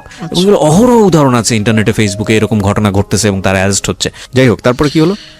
ওনাকে তখন মামলা লেখা হলো, আর উনি মানে থানার ভিতরে আপনাকে ভয় দেখাচ্ছে। আপনি তো চাইলে পুলিশে তখনই ইনফর্ম করতে পারতেন। তখন মানে আসলে তো উনি আমাকে মানে শুধু সামনে এসে বলতেছে, অথচ আমার মা আমার সামনে আসতেছে, তখন আমার ভিতরে একটা ভয় কাজ করতেছে। আমার মা সামনে এসে আমাকে বুঝাইতেছে যে তুই ভয় না পেয়ে যা ঘটছে সেটা বলে ফেল। আসলে আমার ভিতর চিন্তা যে এই মহিলা যেভাবে বলতেছে, এখন এটা যদি সবার কাছে দেখায়, এখন একটা মেয়ের কাছে তো তার মানে শুধু মেয়ে না, যে কোনো মানুষের কাছে তার সম্মান অনেক ইম্পর্টেন্ট। হ্যাঁ, এখন এটা যদি আমি যে এলাকা থেকে বিলংস করি, এটা তো মানে অনেকটা গ্রাম্য এলাকার মতো, তো এখানে যদি এই জিনিসটা একবার ছড়ায় তাহলে তো আমার কথা নিলাম বাদ দিলাম, আমার ফ্যামিলিটা কি হবে? আর আমার মা তো এত বছর ধরে নানুর বাসায় আছে, আমার বাবার বাসায় থাকলে একটা আরেক কথা। ইনস্ট্যান্টলি আপনার জবানবন্দি নিয়েছে? ওই সময় আপনার জবানবন্দি নিয়েছে না পরে নিয়েছে? মানে যে কোর্টে যে নেয়, কোর্টে তো অনেক পরের বিষয়। থানাতে কি হয়েছে আপনি সেটা বলেন? থানাতে মামলা হয়। হ্যাঁ, কি মামলা হয়? থানাতে মামলা হয় যে আমার যে কি বলে মাইনর, হ্যাঁ, ওই যে নারী ও শিশু, মানে তখন তো আমার বয়সটা হয়নি, হ্যাঁ, নারী ও শিশু নির্যাতন আইনে মামলা হয়, অপহরণ মামলা, এটার মামলা হয়। মামলা হওয়ার পর তাকে থানাতে সারা রাত্র রাখা হয়, পরের দিন তাকেও কোর্টে মেবি পাঠানো হয়, আর আমাকেও পাঠানো হয় আপনার যে হসপিটালে, বগুড়া কোর্টে। না, আপনাকে অ্যারেস্ট করেছে কোথায়? অ্যারেস্ট করেছে ঢাকাতে অ্যারেস্ট করেছে। ওকে, তো আপনি ছিলেন তো বগুড়া থেকে সে যখন ঢাকায় নিয়ে আসছে ওই দিনই, নামার পরে ঢাকাতে ল্যান্ড করার পরে। ওকে, ল্যান্ড তো না, ঢাকাতে আসলে আসার পরে। হ্যাঁ, তো আমাকে মানে কোর্টে নিয়ে যায়, কোর্টে যে ডক্টরের যে চেকআপ গুলো থাকে ওখানে থাকে, তো ডক্টর আমাকে, মহিলা ডক্টর বলতেছে যেটা ঘটেছে সেটা বলবেন। এখন মহিলারা তো আমি আর বলতে পারি না যে আমার এই মানে আমি তো নিজেই কনফিউজ যে আমাকে আদৌ কোনো ট্যাবলেট খাওয়াইছে কিনা, আদৌ আমাকে কোনো মানে কিছু খাওয়াইছে কিনা। এখন আমি বলতেছি যে না, আসলে ওরকম কিছু না। আমার ভয়টা ছিল যে ওনার ওয়াইফ যদি কিছু একটা করে ফেলে, আমাকে যেভাবে বলতেছিল, আর ওনার ওয়াইফের ব্যবহারটা খেয়াল করবেন প্রিয় দর্শক এবং শ্রোতা। একটা যেটা হচ্ছে মামলা কিন্তু হয়েছে অপহরণ, নারী নির্যাতন মামলা, ওখানে কিন্তু ওই মামলা কিন্তু তিনি অ্যারেস্ট, কিন্তু মামলা যেইটার উপরে বেসিস করে মামলার গতিবিধি যাবে সেটা হলো মেডিকেল রিপোর্টটা। এটা খুব ইম্পর্টেন্ট, এবং হ্যাঁ, মেডিকেল রিপোর্টটাতে যেটা আসতেছে সেটা খুবই ইম্পর্টেন্ট। পাশাপাশি পারিপার্শ্বিকভাবে অনেক বিষয় লজিক্যাল ব্যাপার আছে, যে না ঠিক আছে তাহলে ওনাকে তুলে নিয়ে গেল কেন বা এরকম কেন করলো, সেগুলোও আছে, কিন্তু মেডিকেল রিপোর্টটা খুবই ইম্পর্টেন্ট। সেখানে কি হয়েছে দেখেন, বলেন। তারপর আমি আসলে ওনার ওয়াইফের কথা চিন্তা করে আমি ভাবলাম যে যেহেতু আমি ওর সামনে ম্যাজিস্ট্রেট আমাদের পরিচিত, পরিচিত ম্যাজিস্ট্রেট, কিন্তু ম্যাজিস্ট্রেট আমার কথা শুনে সে খুব রাগান্বিত হয়ে যায়। আমি যখন বলি সেও খুব রেগে যায় যে যেটা ঘটতেছে তুমি সেটা বলতেছো না কেন, তুমি অন্যভাবে কথা বলছো কেন। তো আমি এটা করলাম, করার পর মানে এখান থেকে তাহলে আমাকে তখন ওই একটা পুলিশ মানে যে মহিলাটা আমাকে মহিলা কনস্টেবল যে নিয়ে গেছিল সে আমাকে বলতেছে তুমি যে এই কাজটা করলে এখন এই লোকটা তো বেঁচে গেল, তোমার এই জবানবন্দির উপরে বেঁচে গেল। ওই জবানবন্দির উপরে যে সে আসলে জামিন পেয়ে যাবে, আমি ভাবছিলাম যে মানে যেটা হয়েছে আসলে ভালো তো হয়নি, কিন্তু আমারও তো হাত পা বাঁধার মতোই। মানে অন্য সবাই চিন্তা করতেছে যেটা হয়েছে মানে তুমি মরে গেছো আবার মরার চিন্তা করতেছো কেন, সবাই আমাকে এইভাবে বলতেছে। তা আমার কথা হইতেছে যে বাবা যখন দেখবে, মা যখন দেখবে এই বিষয়টা, তখন কি ভাববে। ডিসিশন পাওয়ার পর আমরা নিজেদের যতটুকু যথাসাধ্য চেষ্টা করে যে আসামিকে অ্যারেস্ট করছি, তা আসামিকে অ্যারেস্ট করে লাভটা কি হলো। ডেফিনেটলি মানে ক্ষিপ্ত হওয়াই উচিত, হ্যাঁ। আমরা নিজেরাই ক্ষিপ্ত হয়ে যাচ্ছি আপনার কথা খুব- শোনার পরে। খুব রেগে যায়। তখন আসলে আমি চুপচাপ ছিলাম, তখন আমাকে সে রাগ করে আমাকে বলতেছে যে ওরে বাড়িতে দিয়েও লাভ নাই, এর থেকে বোঝা যাইতেছে যে আসামির সাথে ওর ভালো কম্বিনেশন আছে। ইউ ডোন্ট ডিজার্ভ ইট, প্রথম কথা হচ্ছে এটা, কারণ আপনি এত বড় রকমের ভুল করেছেন, আনথিঙ্কেবল। ওকে, তো তারপর তখন আর আমাকে মানে কেউ পাত্তা দিচ্ছিল না, কেউ দাম দিয়ে কথা বলছিল না, কেউ আমাকে মানে কোন একটা ভালো কিছুর জন্য বলছিল না, সবাই যেন এরা চলতো। 4 মাস না 5 মাস পর সে জেল থেকে বের হয়, বের হওয়ার সাথে সাথে আমার মামির সাথে কন্ট্যাক্ট করে, আমার মামির সাথে একটা ভালো রিলেশন তৈরি করে ফেলে। মামির কাছে এই পিকচার গুলো পাঠায়, মামি আমাকে এই পিকচার গুলো দেখায়। মামিকে পিকচার কি নেটের মাধ্যমে পাঠিয়েছে নাকি মেইল মামি করে? মেসেঞ্জারে উনি পাঠিয়েছে। সেটা তো নেটে ছাড়া হলো না, হ্যাঁ। ব্যক্তিগতভাবে আদান প্রদান হয়েছে, কিন্তু নেটে ছেড়েছে আপনি নিশ্চিত হয়েছেন কিভাবে? এটা তো মামির ফোন থেকে মানে ওনার যে আপনার আইডি খুলে যে ওইটাতে ছাড়ছে সেটার লিংক মামিকে দিয়েছে, okay. আইডির লিংকটা মামি আইডিতে ঢুকছে, ঢুকে পিকচার উনি দেখছে, দেখার পর আমাকে দেখাইছে। তখন আমি সুইসাইড করার আর কি মানে প্ল্যানটা করি। তখন থেকে মানে সে করে কি ওই যে ওই পেপারস গুলো দিয়ে অভিযোগ করে 13টা জায়গাতে যে অভিযোগ। papers গুলোতে আপনার হ্যাঁ, sign নিয়েছিল। হ্যাঁ, অভিযোগ করার পর আস্তে আস্তে মানে ওই যে আপনার বাড়িতে র্যাব, তারপর পুলিশ, ডিবির লোক দিনে 3-4 বার করে কি এসে ছিল তদন্ত। পেপারস গুলো? আমি আমার বাড়ির লোকের হয়ে অভিযোগ করেছি যে আমার বাড়ির লোকগুলা মাদক ব্যবসার সাথে জড়িত, প্লাস আমার সাথেও বাজে কাজ করায়, আমাকে ফোর্স করে। ও কি চাচ্ছিল মানে না, যে আমাকে- লোকটা আপনাকে এভাবে মানে জোর আমাকে করে নিয়ে সংসার করবে। ও সামহাও আপনাকে তার লাইফ লাগবে, হ্যাঁ। যেহেতু এত কিছু হয়ে গেছে, হ্যাঁ। এবং সে প্ল্যান ছিল আর কি। ওকে, তারপরে কিডন্যাপ করলো আপনার বোনকে, হ্যাঁ, আমার তারপর বোনকে কিডন্যাপ করার পর আমার বোনকে নেওয়ার সাথে সাথে আপনার খুব মানে আমাদেরকে তো কল দিচ্ছে, হ্যাঁ। আমাকে কল দিচ্ছে বারবার, যে বলতেছে যে তুই যদি না আসিস তাহলে তোর বোনকে আর দেখতে পারবি না। বোনটা তখন 2 বছর, মানে 2 বছর বেবি কত ছোট, তো ওকে আসলে খুব মারতেছিল, সেটা আমিও শুনতেছিলাম। ফোন লাউডে ছিল, প্লাস এটা আসলে ওই ট্র্যাক করা হচ্ছিল, প্রশাসনের লোক ট্র্যাক করতেছিল যে যা যা কথা হচ্ছিল। তো আমার বোনকেও চর দিছে, আমার বোনকে নিচে ফেলে আমার বোনের মাথার উপরও বুট জুতো দিয়ে মানে কি বলো ওটাকে মানে চাপ দিচ্ছিল জোরে আমি জোরে। প্রিয় দর্শক এবং শ্রোতা, এই পার্টটাতে ওনার যে ছোট বোন এবং ওনার মা দুজনই স্টুডিওর বাইরে আছে, আমরা দুজনকে এখানে হাজির করছি, এবং ভিডিও পার্টে আমরা ওনার বোনের ফেসটা আমরা দেখাবো না, এবং যেহেতু ওনার অপ্রাপ্তবয়স্ক, আমরা একটু নিয়ে আসতে চাই, আমরা একটু ওনাদের কাছেও জিজ্ঞাসাবাদ করতে চাই আসলে কি, বিশেষ করে ওনার ছোট বোনকে জিজ্ঞাসাবাদ করতে চাই। কি নাম তোমার? হিরা হীরা। আচ্ছা, হীরার বয়স হচ্ছে 4 বছর। ওকে যখন এটা করা হয়েছিল তখন 2 বছর বয়স আপনি বলছিলেন, তাহলে তোর মনে থাকার কথা না? তারপরেও আমি টুকটাক না, ওর একটা আমাদের একটা প্লাস পয়েন্ট ছিল, আমাদের জন্য না, এটা প্রশাসনের জন্য প্লাস পয়েন্ট ছিল, যে প্রশাসন ওকে উদ্ধার করে, সেই প্রশাসনের কাছে ও যখন উদ্ধার করছে ওই অন দ্য স্পটে আসামিকে অ্যারেস্ট করার সাথে সাথে মানে ও কিন্তু ওকে যখন জিজ্ঞাসা করছে বাবু তোমার সাথে কি করছে, সব বলে তখন দিছে। মানে ও সমস্ত কিছু না, বলে সেটা তো আমি মামলার চার্জশিটে, মামলা যেটা হয়েছে আমি সেখানে দেখলাম, নিজের মুখে বলছে। হ্যাঁ, মামলাতে সেটা আমাদের জন্য কাগজপত্র একটা আছে, plus point। দেখে আমি কিছু পাই নাকি। তোমার কি মনে আছে হীরা যে 2 বছর আগে কি হয়েছিল, কে তোমাকে কোথায় নিয়ে গিয়েছিল, মনে আছে? কোরআন দিছিল মানে ঘুরাইছে, পা ধরে ঘুরাইছে। ও পা ধরে ঘুরিয়েছে। চিন্তা তুমি লোকটাকে? কানা হ্যাঁ, ওর নাম আর কি, ও কানা বলে আর কি। কানা, বলে। কানা বলো তুমি ওকে? আচ্ছা, তো কোথা থেকে নিয়ে গিয়েছিল তোমাকে? আমি খেলতেছিলাম, তারপরে আমার নিয়ে দিছিল, তোমাকে নিয়ে গিয়েছিল কি বলে নিয়ে গিয়েছিল? কইছে কি আমারে মারবো, মারবে তোমাকে, ধরে নিয়ে গেছিল। কি কি করেছে তোমাকে? ঘুরিয়েছে, আর কি করেছে তোমাকে? তোমার সাথে পাউদে কোরআন দিছে, থাপ্পড় মারছে। থাপ্পড় মারছে। ওহো, তারপরে তুমি বাসায় আসলা কিভাবে? পাশে আমার নানা আইনা দিছে। আচ্ছা, কিভাবে উদ্ধার হয়েছিল আমাকে একটু বলেন তো। আপনি আচ্ছা, বলেন। ওই যে ওকে মানে আমাকে ওই লোক বলছিল যে তোর বোনকে যে আমি যে নিয়ে আসছি, যেভাবে নিয়ে আসছি, যে মাধ্যমে নিয়ে আসছি, এখন ওর মুক্তিপণ হিসেবে যেটা চাই সেটা হলো তুই। না, আমি বুঝতে পেরেছি, আমি রেজাল্ট জানতে চাচ্ছি। তো আপনি তাহলে কি করলেন? ওনার কথায় কনভিন্স হয়েছে হ্যাঁ, না হন? আমার কথা শুনে আমার মনে হলো যে যেহেতু আমার কারণে সে এত কিছু করতেছে, আর আমাকে পাওয়ার পর যদি সে আসলে এগুলো না করে, এগুলো থেকে যদি বিরত থাকে, তাহলে আমি আমার বোন এবং মাকে ভালো রাখার জন্য, যাতে আমার কারণে তাদের সমাজের লোকের কাছ থেকে কিছু না শুনতে হয়, আমি এই জন্য এতটুকু স্যাক্রিফাইস করব। যেহেতু আমার লাইফের লেখাপড়ার ইচ্ছা ছিল, লেখাপড়াটা শেষ হয়ে আমি গেছে। কোনো ব্যাখ্যাতে যাচ্ছি না। তারপর আপনি হ্যাঁ, কি করলেন? তারপর আমি আসলে যাই। যান। ওনারা সবাই মিলে বসে একটা স্ট্যাম্পের মাধ্যমে, স্ট্যাম্পে লিখিত হয় যে ও আমাকে এই দিবে সেই দিবে, মানে জমি টমি দিবে, হাবিজাবি লিখে আমাকে ওর হাতে দেয়। এখানে একটা কথা বলে রাখি যারা শ্রোতা এবং দর্শক আছেন, এখানে আমরা খুব সচেতনভাবেই উনি যার সম্পর্কে কথাগুলো বলেছে তার পরিচিতি আমরা রিভিল করিনি, because this is not investigative show. এবং শুধু এটাই না, উনি যাকে মামা বলছেন বা যাদের আশেপাশে যে লোকজনের কথা আছে, they are highly background in our society, very very high background.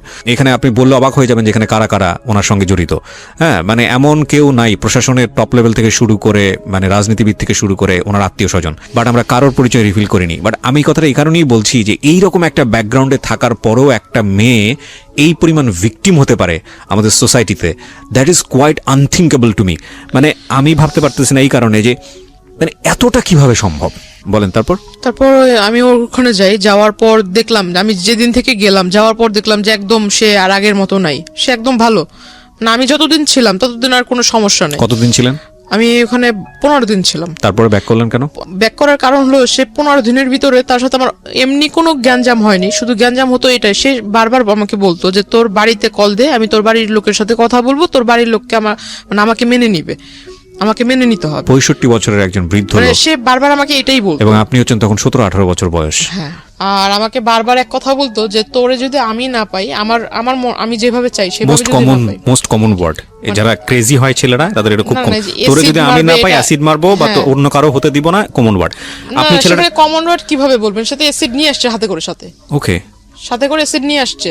আচ্ছা, মামা আমাকে বাসায় যেতে বললো, বাসায় চলে যাই। বাসায় যাওয়ার পর আমি আসলে গেছি, তার পরের দিনই আমার নামে মামলা করে যে আমি তার বাসা থেকে আসার সময় জিনিসপত্র চুরি করে নিয়ে আসছেন। হ্যাঁ, তার জমি জমার টাকা পয়সা, তার পাসপোর্ট, তার নাকি ট্রান্সপোর্টের লাইসেন্স। বাংলাদেশে এই মামলা অসংখ্য মেয়ের নামে করে যখন এই যে বাসা থেকে চলে আসে। এই একটা মামলাই আছে, এটাই করা হয় এই শুধুমাত্র কিছুদিন হ্যারাসমেন্ট রাখার জন্য। এন্ড ডেফিনেটলি সেটা আপনার ভাগ্যে হয়েছে আমার যেটা মনে হয়। তারপর আপনি অ্যারেস্ট হয়েছেন। হ্যাঁ, আমি যখন মানা করি যে আমি ওই লোকের সাথে যাব না, তখন তারা আমাকে কোর্টে পাঠিয়ে দেয়, এবং আমার নানা ওর সাথে ছিল, নানাকেও তারা কোর্টে পাঠিয়ে দেয়। আমার নানা চলে যায় কেরানীগঞ্জের জেলে, আর আমি চলে যাই ওই যে, আপনার নানাও জেলে চলে যায়? হ্যাঁ, নানা ছিল 2 দিন, কারণ নানাকে আর আমাকেই নি, স্যার কাউকে নেয়নি। মানে বাসা আসামি থেকে। করেছে আপনাদের হ্যাঁ। দুজনকেই। তো যাই হোক, আপনি কতদিন ছিলেন জেলে? আমি 3 দিন ছিলাম, আর আপনার নানা নানা 2 দিন? ছিল 2 দিন। তারপর আপনাদেরকে জামিনে বের করে কে? হ্যাঁ, না, আমার নানি বের করে। আপনার মার সাথে একটু কথা বলবো আমি। হ্যাঁ, আপনার মাকে আপনি দিবেন, উনি ইশারায় কথা বলুক, আপনি আমার হয়ে কোশ্চেনগুলো ওনাকে করেন, তাহলে উনি যদি অ্যান্সারটা বলবে, ওটাও আপনি দুবাস হিসেবে কাজ করেন, ওটা আপনার কাছে রাখেন। আমি একটু আপনার সঙ্গে কথা বলতে যাচ্ছি, সেটা হলো যে আপনার মেয়ে যে এত কিছু করেছে, মানে এত ঘটনা ঘটেছে, এখন মেয়েকে নিয়ে কি চিন্তা করছেন? কিছু বলতে চান আপনি? একটু বোঝান তো।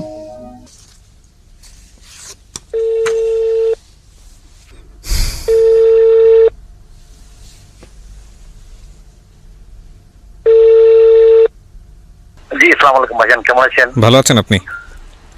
আলহামদুলিল্লাহ। আচ্ছা, আপনার কাছে ফোন দিয়েছি জানার জন্য, সেটা হচ্ছে জান্নাত নামে কোনো মেয়ে কি আপনি চেনেন? হ্যাঁ, চিনি। আচ্ছা, উনি এসেছিলেন আমাদের এখানে, জীবন গল্পটা এখানে বলেছে। তো পুরো জীবন গল্পেই যেটা হয়েছে যে আপনার নামটা জড়িত। হ্যাঁ, তো আমরা যে গল্পটা নিলাম সেখানে আমরা দেখেছি যে মূল বিষয়টা যেটা এসছে, বেশ কয়েকটা বিষয় আপনার বক্তব্য জানার জন্য আপনাকে ফোন দেয়া। এবং এই 1 নম্বর সেটা হলো যে উনি যেটা দাবি করেছেন যে এক পর্যায়ে ওনাকে আপনি প্রেমে পড়তে বাধ্য করেন বা এরকম একটা কিছু, এবং তারপরে যেটা হয় যে ওনাকে আপনি কিডন্যাপ করে বিয়ে করেন, জোর করে বিয়ে করেন, এবং কিছু কাগজে সাইন নেন। এটা কতটুকু সত্য? 100% মিথ্যা। ইনশাআল্লাহ আমি কোরআন শরীফ হাতে নিয়ে আপনাদের সামনে বসবো, আমি সব এভিডেন্স দিয়ে আপনার সাথে বসবো। কিন্তু আমার এখানে যে এভিডেন্সটা আমি পেয়েছি, এই ঘটনার প্রেক্ষাপটে আপনার বিরুদ্ধে একটা মামলা হয়। হ্যাঁ, ওই মামলাটাতে সে 22 ধারা কি জবানবন্দি দিয়েছে, ওটা কি দেখছেন? না, জবানবন্দির চাই আমার হাতে যে চার্জশিটটা আছে, সেই চার্জশিটে আমি যেটা দেখতে পাচ্ছি, এখানে চার্জশিটে আপনাকে দোষী প্রমাণ করা হয়েছে। না, আমি এখনো দোষী প্রমাণনে মামলা প্রায় খালাসের পথে। যে সে তাকে যে অপহরণ করা হয়েছে সে যে বলছে, এবং সে যে 22 ধারায় জবানবন্দি মাননীয় বিজ্ঞ আদালতে সম্মানিত ম্যাজিস্ট্রেট সাহেবের কাছে দিয়েছেন, ওই 22 ধারার কাগজটা তাকে দিতে বলেন। ওইখানে সে কি সেইটা প্রমাণ করে গেছে যে আমি তাকে কিডন্যাপ করি নাই। তারা তো শুধু তাদের কথাগুলোই বলছে, কিন্তু তারা মিথ্যা কথাগুলো বলছে। তো যেই জিনিসগুলো আমার হাতে এসছে প্রমাণের জায়গা থেকে, একটা হচ্ছে কিছু তদন্ত রিপোর্ট। প্রথম যে মামলাটা হয়েছিল আপনার, উনি যে মামলাটা করেছিলেন, সেই মামলায় আমি যেটা দেখতে পাচ্ছি যে চার্জশিটটা দেওয়া হয়েছে, সেই চার্জশিটে স্পষ্টভাবেই বলা হয়েছে যে আপনি ওনাকে কিডন্যাপ করেছেন। এবং এর পরবর্তী বক্তব্য আপনার যেটা, আপনি যেটা বলছেন যে 22 ধারা বা মামলা ডিসমিসের পথে আছে, এটা হচ্ছে আপনার বক্তব্য, তাই তো? হ্যাঁ, 22 ধারা সে বিজ্ঞ আদালতে যে জবানবন্দি দিয়েছে ওই ধারাতে বলছে আমি তাকে অপহরণ করি না, সে স্বইচ্ছায় আমার সাথে গিয়েছে। আচ্ছা, এটা হচ্ছে এই প্রেক্ষাপটে আপনার বক্তব্য, কিন্তু আপনি কোর্টকে রেফার করছেন। 1 2 নম্বর যেটা, সেটা হচ্ছে আপনার বিরুদ্ধে আরো একটি মামলা হয়। সেই মামলাটা হচ্ছে তার যে ছোট বোন, তার বয়স এখন বোধহয়, তার ছোট বোনকে অপহরণ করেন আপনি, এবং তাকে পাওয়ার জন্য, তাকে করার জন্য, মানে জোর করে পাওয়ার জন্য। সেই সময় আপনার তার সাথে যে ফোনের কথোপকথন, সেই কথোপকথন লিখিত আকারে এখানে আছে। এবং আমি যেটা দেখতে পাচ্ছি, সেই মামলারও একটা চার্জশিট হয়েছে। সেই চার্জশিটে স্পষ্ট করে বলা হয়েছে যে আপনি অপহরণ করেছেন, আপনাকে অন স্পট ধরা হয়েছে এবং আপনি এটার অপরাধী। কি বলার আছে এটার প্রেক্ষাপটে? আচ্ছা, এই প্রসঙ্গে তার মামা তাদের স্থানীয় ইউনিয়ন পরিষদ চেয়ারম্যান একটা বৈঠক করে বিচার করে আমাদেরকে মীমাংসা করে দিয়েছেন। কেমন মীমাংসা করে দেওয়ার পরে তিনি 10 মাস 10 দিন পরে আবার আমার কাছে চলে আসছেন যে আমি সংসার করব। এই প্রতিমধ্যে তার মামা, তার নানি এবং তার তার নানা, তার মামি, তার মামা এবং সে প্রায় আমার সাথে যোগাযোগ করতো টেলিফোনে। আমি বললাম যে না, যেটা একেবারে শেষ হয়ে গেছে ওটা নিয়ে আমি আর মাথা কামাইতে রাজি না। যেটাতে বিচার হয়েছে সম্মানিত চেয়ারম্যান সাহেব, মাননীয় চেয়ারম্যান সাহেব বৈঠক করে এটা মিনিমাইজ করে দিয়েছেন, ওটাতে আমি আর যেতে রাজি নই। তখন সে বললে যে তুমি যদি আমাকে না নাও, আমি তো কলঙ্কিত হয়ে গেছি। আমার মা বাবা, আমি নানার বাড়িতে থাকি, আমার কোনো পরিচয় নাই। এখন আমার নানি আমাকে প্রথম যে মামলাটা, ওই মামলাটাও সে জেলে ছিল, ওই মামলায় সেও জেলে ছিল 16 দিন, আমি ছিলাম 21 দিন। আমারটা যখন তার এইজ প্রমাণ করে দিল আমার বউ বা আমার ছেলেমেয়েরা বা আমার লোকজনে, তখন মাননীয় আদালত আমাকে জামিন দিয়েছে। এজাহারে তার মামা তার ওই ছোট বোনকে নিয়ে আমার কাছে এসে বললেন যে তুমি একে রাখো, জান্নাতকে বা আমার মাকে ফোন দাও, জান্নাত চলে আসবে। মেয়ের জ্বালায় আমরা অস্থির, মেয়ে হয়ে গেছে, মেয়ে চরিত্রহীন। আমি বললাম যে না মামা, এটা কি বলেন, আমার পক্ষে এটা সম্ভব নয়। এজাহারে তার মামার নাম ছিল, কিন্তু চার্জশিটে তার মামার নাম বাদ দিয়ে সেখানে আমার নাম দিয়েছে। একজনও সাক্ষী দিতে আসে না, কোনো মামলাকে সাক্ষী দিতে আসে না। আচ্ছা, সবশেষে আমি আপনার নিশ্চয়ই আপনার বলার অনেক কিছু আছে, আমি আপনাকে বলার জায়গা থেকে, আমি এই জায়গাটা থেকে আমি মনে করি আপনার বলতে দেওয়া উচিত। কিন্তু আমি শেষমেশ যে প্রশ্নটা করতে চাই মানবিক জায়গা থেকে, আমি প্রথম যে ব্যাপারটা আমি আপনাকে পরিষ্কার করি, আমাদের অনুষ্ঠানের উদ্দেশ্য আপনি দোষী না জান্নাত দোষী সেই বিষয়টা প্রমাণ করা না। হ্যাঁ, আমাদের অনুষ্ঠানের উদ্দেশ্য হচ্ছে যে এই রকম একটা অসম প্রেম বা জান্নাত যে কথাগুলো বলেছে বা আপনি আপনার পক্ষ থেকে যে কথাগুলো বলেছেন, মূলত ক্ষতি দুইজনেরই হয়েছে, রাইট? আপনারও ক্ষতি হয়েছে, তারও ক্ষতি হয়েছে। সো এই ক্ষতির বিষয়টা মানুষ জেনে মানুষ যাতে সচেতন হয়। আপনাদের দুজনের কারো দিকে আঙুল তোলা আমাদের অনুষ্ঠানের উদ্দেশ্য না। অনুষ্ঠানের মূল জায়গাটা হচ্ছে মানুষকে সচেতন করা। এবং একই সাথে আপনাকে এটাও বলতে চাই যে আমাদের এই যে আমরা আপনাদের দুজনকে দেখিয়ে মানুষকে সচেতন করছি, আর যদি দোষী বা নির্দোষের ব্যাপারটা থাকে সেটা সম্পূর্ণ এখতিয়ার হচ্ছে কোর্টের। আমরা শুধু কিছু কাগজ পেয়েছি এবং আমরা মনে হয়েছে যে আপনার বক্তব্যটা জানা উচিত, সে অর্থে আপনার বক্তব্যটা জানলাম। এবার আমি আপনাকে কিছু প্রশ্ন করতে চাই। প্রথম কথা হচ্ছে আপনার বয়স, আমি যেটা দেখলাম কাগজে কলমে এখানে 50 বলা হয়েছে। তো সে বলছে 65। হ্যাঁ, তো এই যে 50 বছর বয়স বা